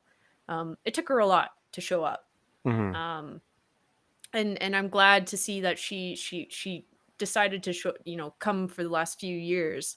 But I remember the first year that she showed up, and at Calgary Pride, at one end of the parade is where there's the protesters, um, who are just basically shouting Bible verses or slurs or whatever, and Mhm. they're pushed to the end of the parade, and they're just there. Mhm. They're never not going to be there. Um, but for my mom, it was the first time she ever saw in her direct life, to know that there actually are people who do that. And Yeah. I think it was really quite something for her to see, like, me walking past these people. And I'll never forget it. I love my mom. She's just like around the corner, and she's like, "I want to go back and slap them." And I'm like I'm like, "You can't do Yes, that, mom." mama. But, for her, it was the first time, again, because we never really talked about any of this stuff. And, like, straight people have, I think, an inkling of the kind of, violence that queer people have to be subjected to. But she had this like direct moment where she's like, "Oh, they're saying that to my daughter." Mhm. And you could just tell something It became matched up. real. It became Mhm. real. Something clicked. Something clicked. And it was a moment that, and I had to be like, no, mom, you can't do that. Like, just ignore them. They're not what today is about, right? Yeah. And that was the other thing that I was trying to explain to her. And I think a lot of people who are allies is just like, with Pride, we don't want to hear about the dark shit. You know? I mean, yeah, it can come up into conversation, but honestly, this is about time to be happy about who we are. Mhm. Mhm. And we want the positive stories, and we want, to remember where we came from, but what's going to be good moving forward. Yeah. Because you have to have that hope. You have to have this understanding that things are going to get better. Mhm. I don't Yeah. know. I think both can exist simultaneously because I think You there's a lot of can. there's a lot of stuff that happened. Like one of the big things in the last Pride that I went to, was there was a protest at Pride, and it wasn't a protest by straight people. It was a protest by Black trans women because Mm, they still are one of the number one targets right. by, especially by Columbus Police Department Mhm. specifically. Mhm, And the Columbus Police Department are all over fucking Pride because it's a huge event. 100,000 mhm, people come into the city, so there's Mhm. nothing but police all around it. So, they're a group that the intention of having Columbus police there is to keep gay people safe, but every other fucking day of the year, they're there to keep gay and trans people from mm. living and from Mhm. existing in a way that is normal and safe. Yeah. Yeah. Sorry, And I like, should clarify though. What I meant by the negative stuff is like, I don't need to be reminded that the Catholic Church hates my existence. Mm. Like, oh yeah. that's the kind of Yeah. stuff that I'm talking about. I Yeah. mean, but like it's I don't know. I think that's part of it. I think it's I'll worry about that the other 364 days a year. I'm gonna take one day I to think just be like, allies nah. need to see it. I think that Mhm, experience with mhm, your Yeah. mom, like allies need to see it, and mhm, I think other gay people need to see it because I think there are lots of gay people with lots of privilege, like Yeah. white, like rich gay people who don't Mhm. see that, mm, Yeah. who have never been, you know, hurt by their families, who have just been accepted, who live in communities that, you know, because they have money or whatever, like their Mhm. sexuality has never mattered as much as right. them Yeah, being yeah. privileged. Mhm. It's like those Yeah. people also need to see that that still exists and that Well, there's still people that suffer for who they are. yeah. Mhm.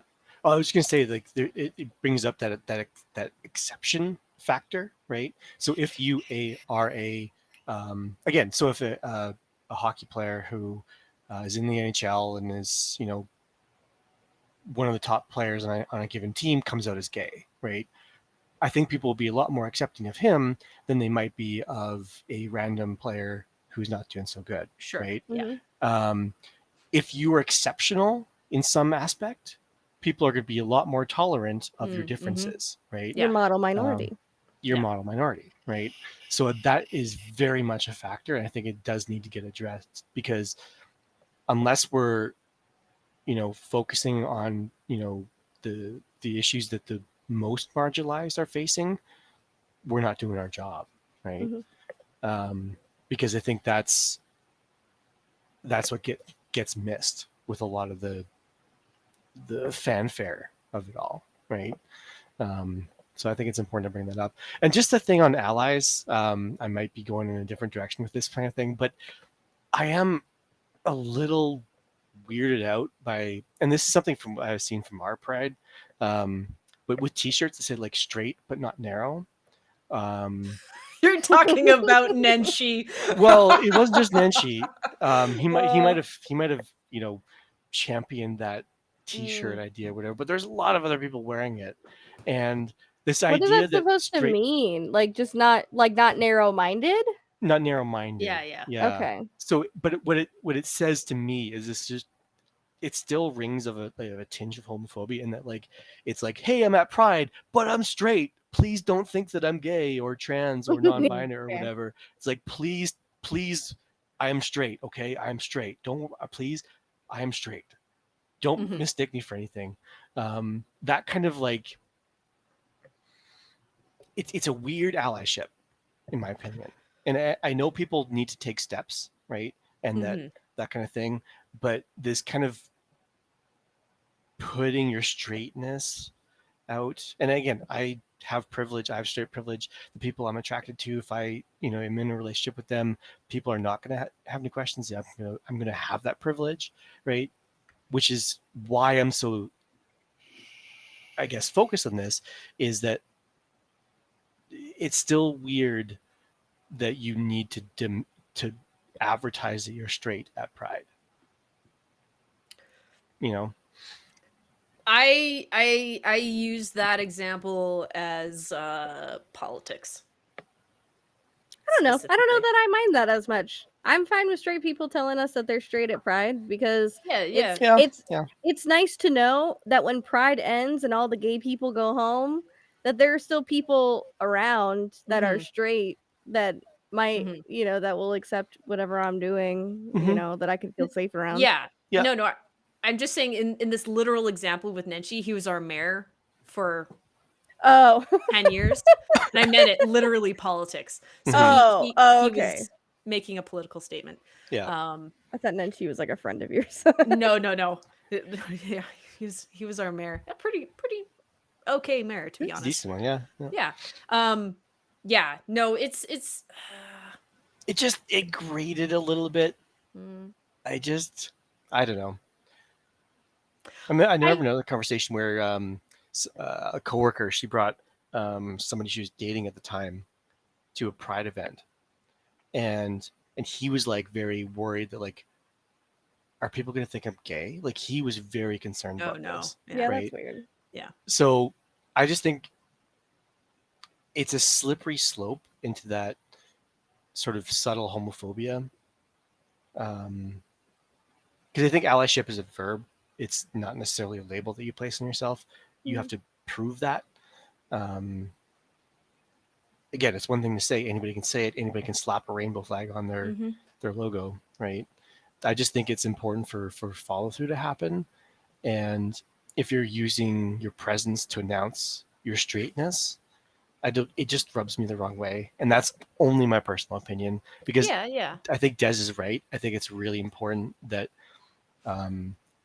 people of the majority take a stand that they are on board with this shift, right? And that they do want to make society more safe for queer folks, like 100% there. um i I just can't be okay necessarily with some of the forms that takes sometimes. Yeah. Yeah, because I think there are definitely those people who are like, I'm here, I'm helping, Mm-hmm. I'm being a straight person and I'm helping, but please don't think I'm gay.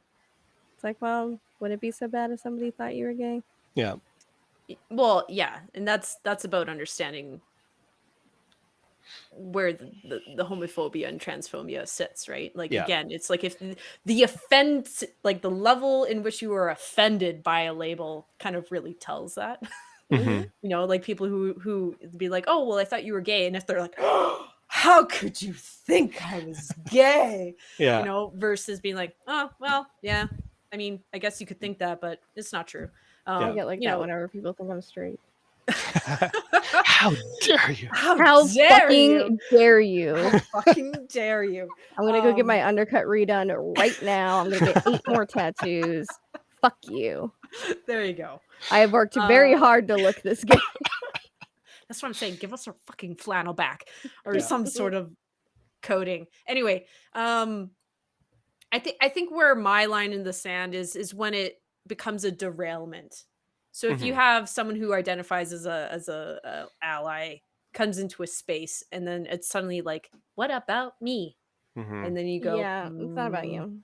I think that's where my line is, of because then I don't think you really understand why you're there. Yeah. Yeah.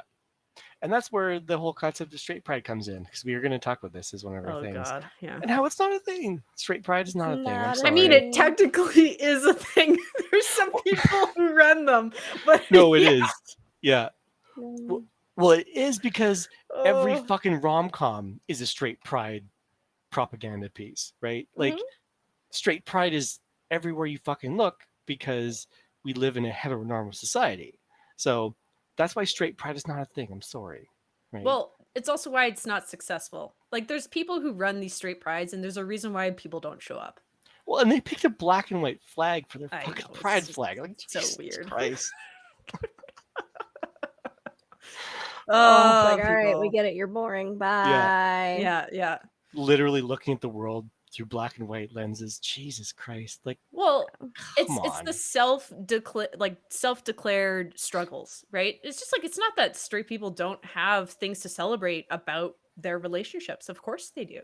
You know, if you have like good relationships, you want to celebrate that. I'm like, yeah, that's called your anniversaries and your weddings and everything else that exists around you. But for you to self-proclaim oppression on your existence As a so straight person. as a Yeah. straight person is a little bit strange, because you don't have your rights taken away because you are straight. Yeah. That's really what it boils down to. And a because lot of time. queer people are attempting to have some space to feel proud of who they are, you suddenly are not proud of who you are. That Yeah, because suddenly takes they're it mad away about from the you. attention shift. No, I know. Yeah. It just it's a weird headspace to live in Mhm. when other people being proud of who they are detracts from you. I have the same reaction to people that the All Lives Matter crowd, right? Yeah. Like Yeah, I guess it's the it would be same kind of bullshit. similar to that. Yeah, it's the Yeah. same. It's similar bullshit where it's like saying Black Lives Matter doesn't say that white lives don't matter. It's just saying Black Lives Matter, right? Yeah. That's it. Also, celebrating pride doesn't mean that you have to participate. Like, it's just incredible to me how some people are just like, well, I would never have gay sex. I'm like, okay, then don't. Okay. Then don't. Yeah. Like, that's really what that needs to be defined as. But they obsess over it, right? Mhm. Mhm. Oh my god, if I go to Pride, then I'm gonna have to participate in gay sex, and you're just like, actually, we don't want you to do that. If No one's making you put on like booty shorts and a chainmail bikini. Like, Yeah. chill out.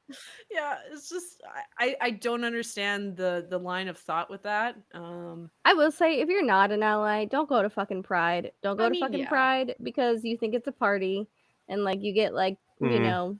2-for-1 shots at the bar. Fuck Mm, off. mhm. If you're Not ideal. homophobic and you just want 2-for-1 shots at the bar and you want to go schmooze on lesbians, fuck off. Gross. Don't do it. Yeah. Yeah. Yeah. It's Oh no. honestly, it's one of the big reasons why in like certain countries it's like you can't, if you're going to like a lesbian club, then they only let women in. Right. Mhm. It's like because you get those guys, Mhm. that want to come in and schmooze on lesbians and like put Yeah. things in their drinks, or you get religious people who will go in and Oh, take God. pictures of them and then out them to their families. Oh yeah, Mhm. that's a fun one. hmm Love that one. So if you're not an ally, stay the fuck away. Bye. Mhm. Yeah. Nobody wants you. Leave. Yeah. Yeah. Calgary's notorious for that. We have one gay bar. So when Pride happens, a bunch of straight dudes decide that Twisted is a great place to go hit on who they think are just straight women in there with Mhm. gay men. Yeah, I've witnessed it. It's not nice. I don't like it.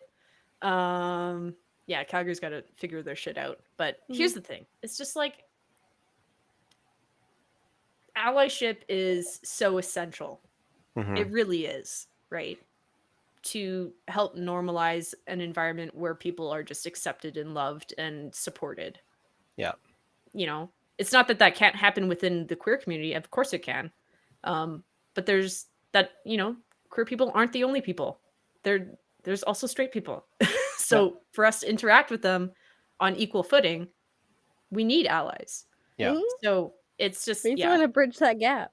Yeah. Yeah. So Well, because it's how the not shift just a community. happens, right? Yeah. When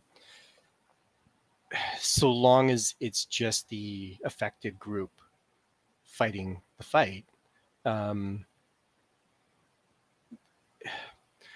that not that they're powerless, right? But it requires more people to be involved to sort of shift the narrative, right?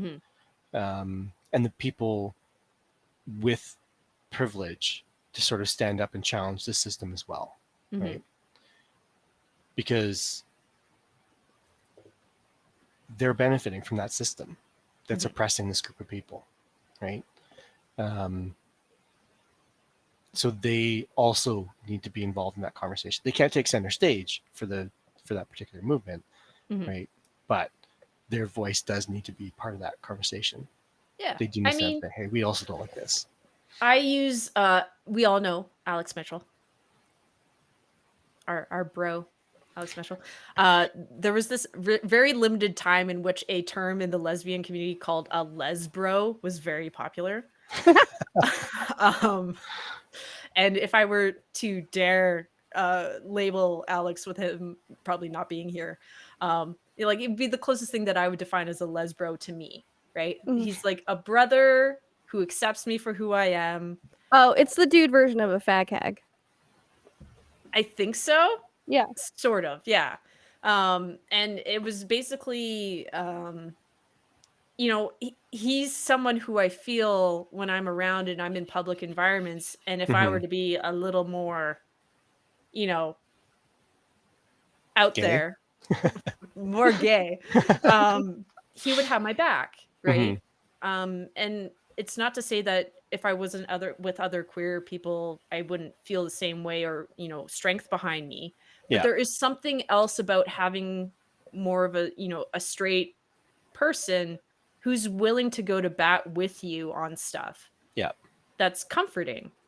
A person with that privilege who's on your side. Right? Yeah. And, you know, that's a strength that I hold, you know, with our relationship. It's not like the forward part of our relationship. It's a, if anything, it's actually a more like minor, mild part of our friendship, but it's there. It's noticeable.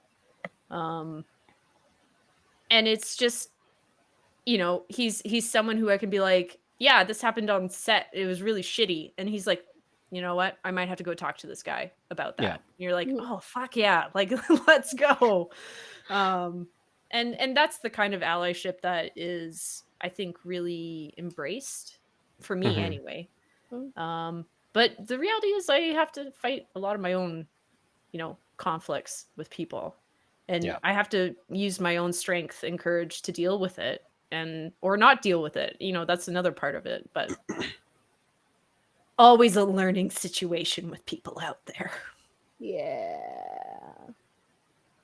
I'll never forget the day that I showed up on set and one guy found out that I was gay and he's like, hey, Kara, how's your lesbian life? And I was like, oh yeah, it was so fucking awkward. I was just like, oh my God. Like, not only did you just out me to like 60 people, but also I hate you now. I we are not friends.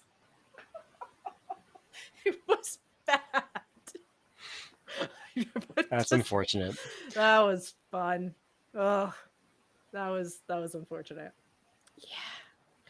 I did have a moment the other day because I hang out with now that I've been living here for around a year. I have like there's this whole neighborhood of like apartment complexes that are all sort of in my area, and everybody's got their own like people that live in those apartment complexes, and they're sort of like their own little groups because everybody lives in the same building.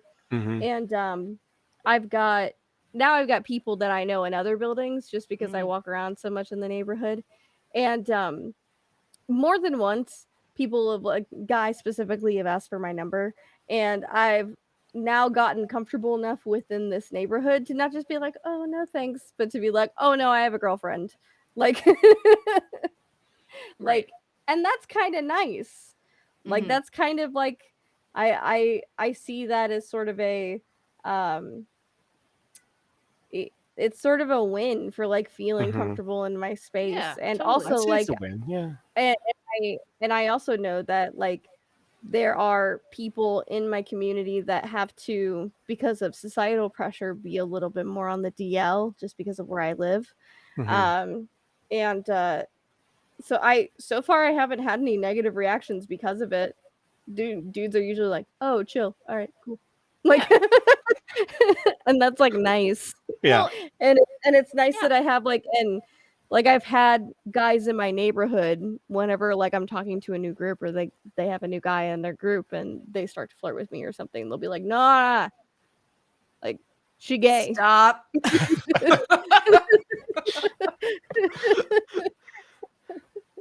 But yeah, I mean, it's that interesting dynamic, right? Of having someone you trust to help fill that space for you when you're Mhm. just like, I don't want to deal with this.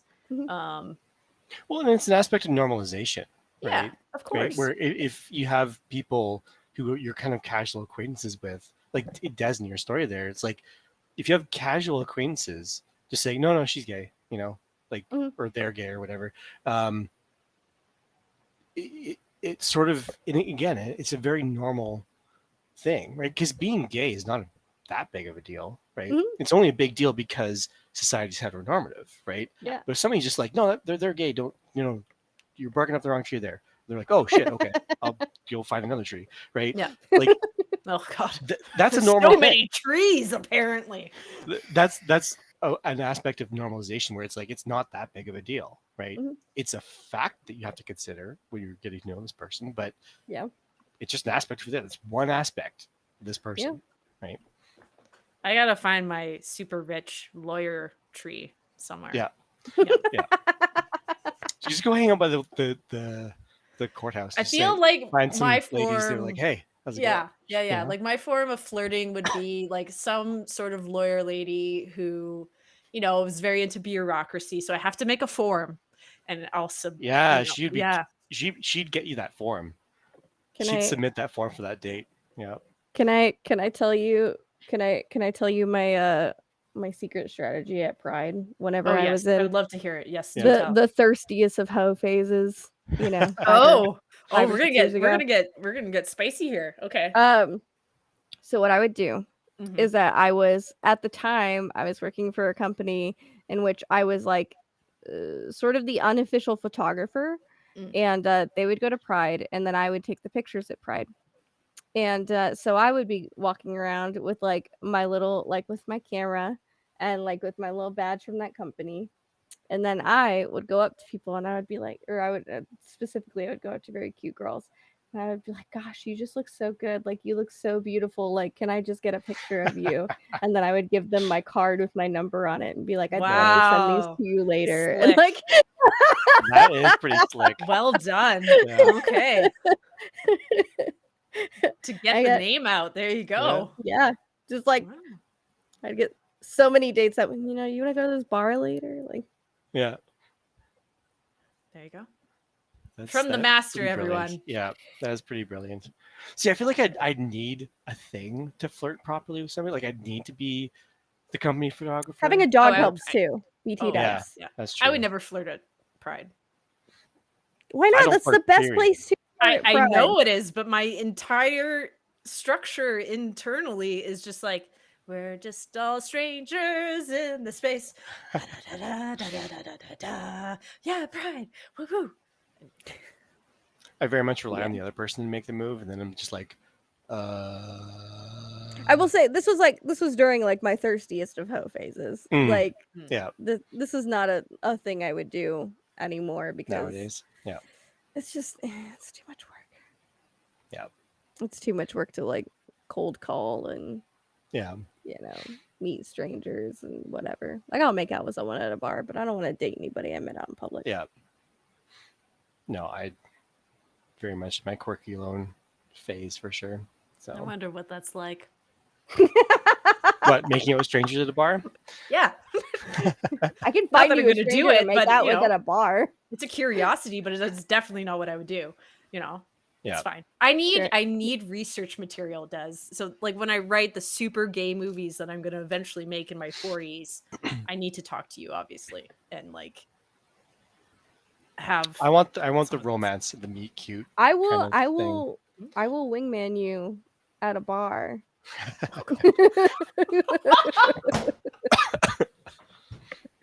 Maybe I should make a movie about how I would be in that circumstance. It would be a comedy It's for very sure. meta. Very meta. Yeah, Karen. it would Very be very meta. It's like the world's like social. It's like a socially awkward gay. Yeah.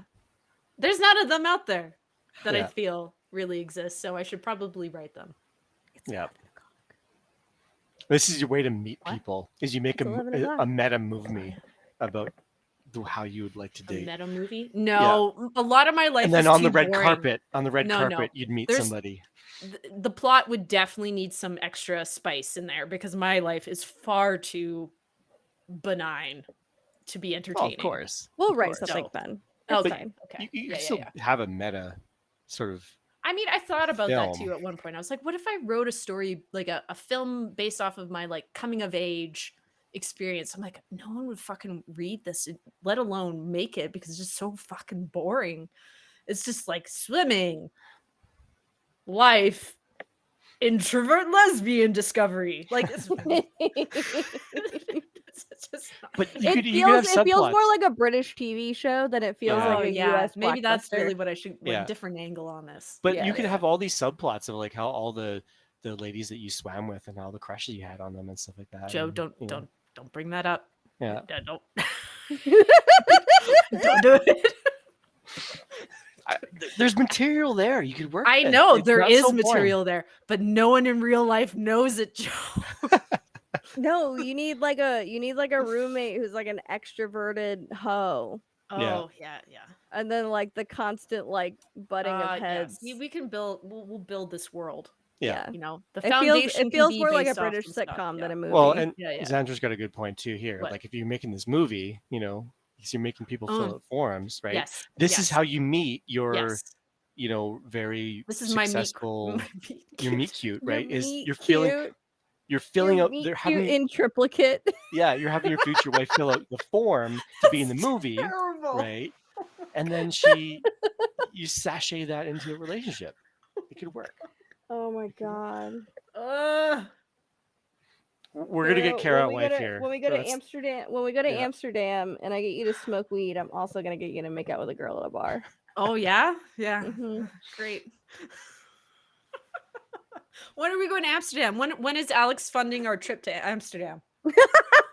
Oh, I don't know. We'll figure You it should tell out. her When flights are not so expensive. Well, yeah. Mhm. That's fair. Right now it is insane. Mhm. Because I Everything do costs think everything expensive. Alex would fund some sort of excursion in which I If I had to can- experience something. If I can convince her it's a work trip, then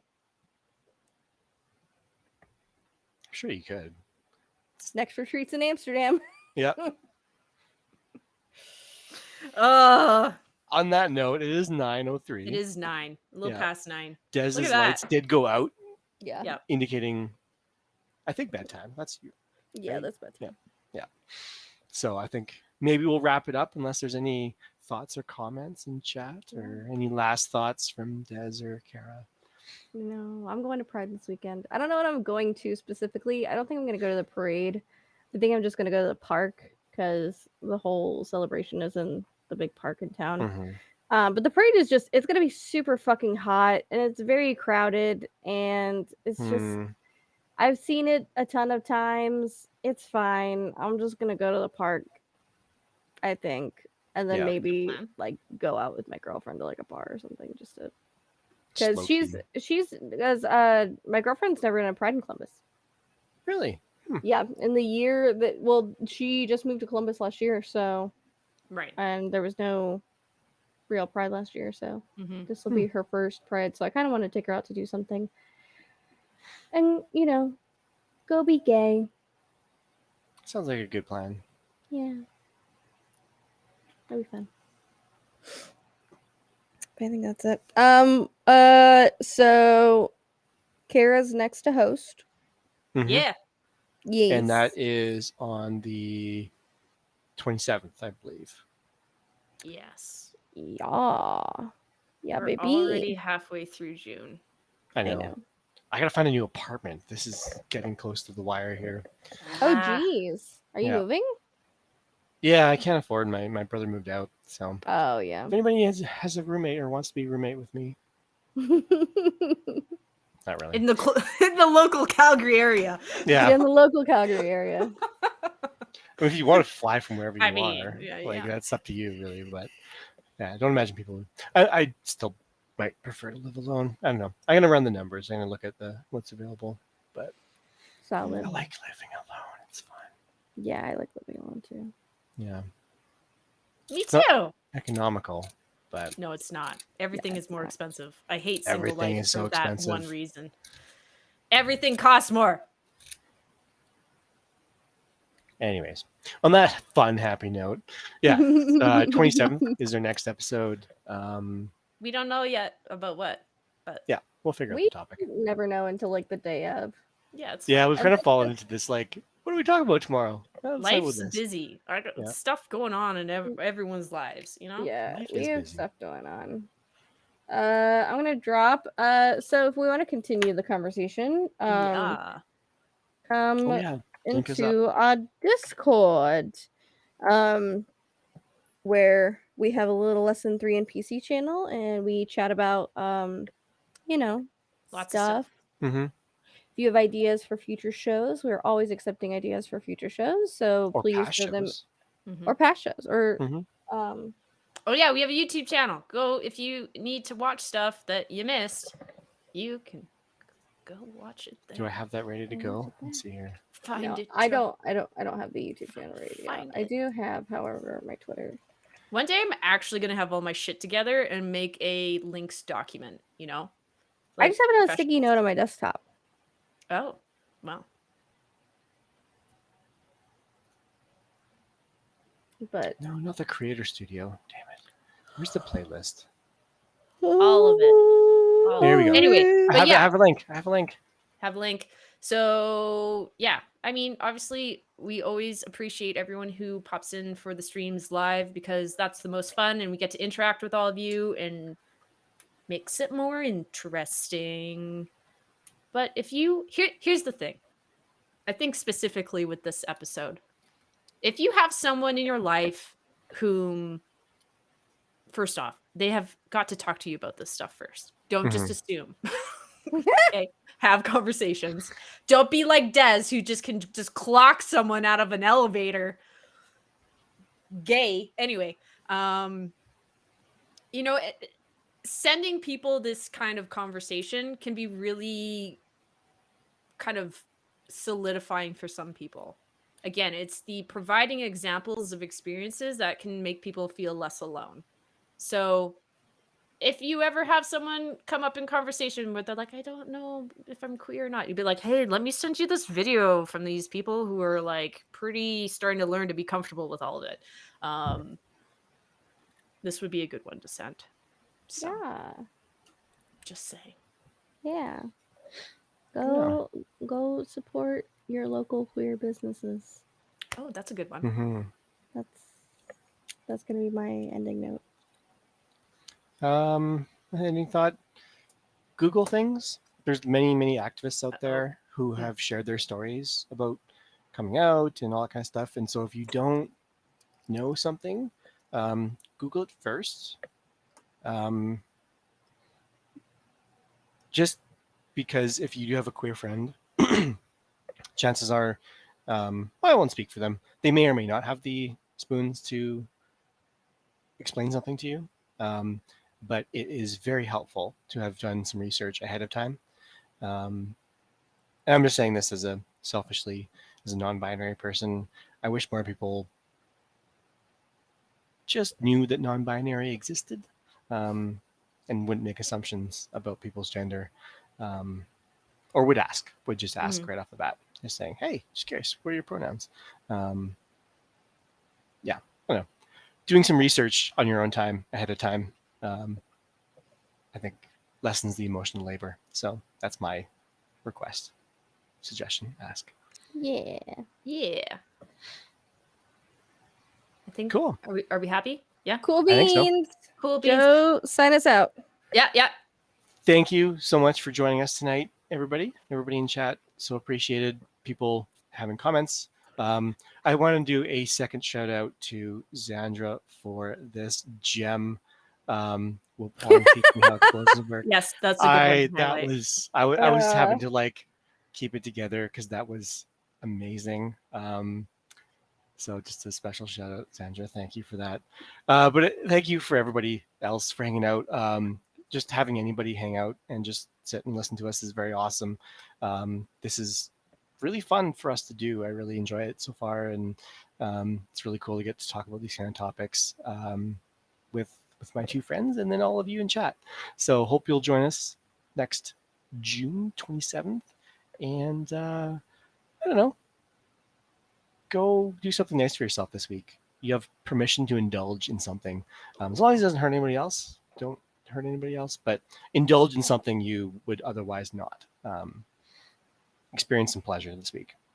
Be gay, do crimes. Yeah. Have a good night, y'all.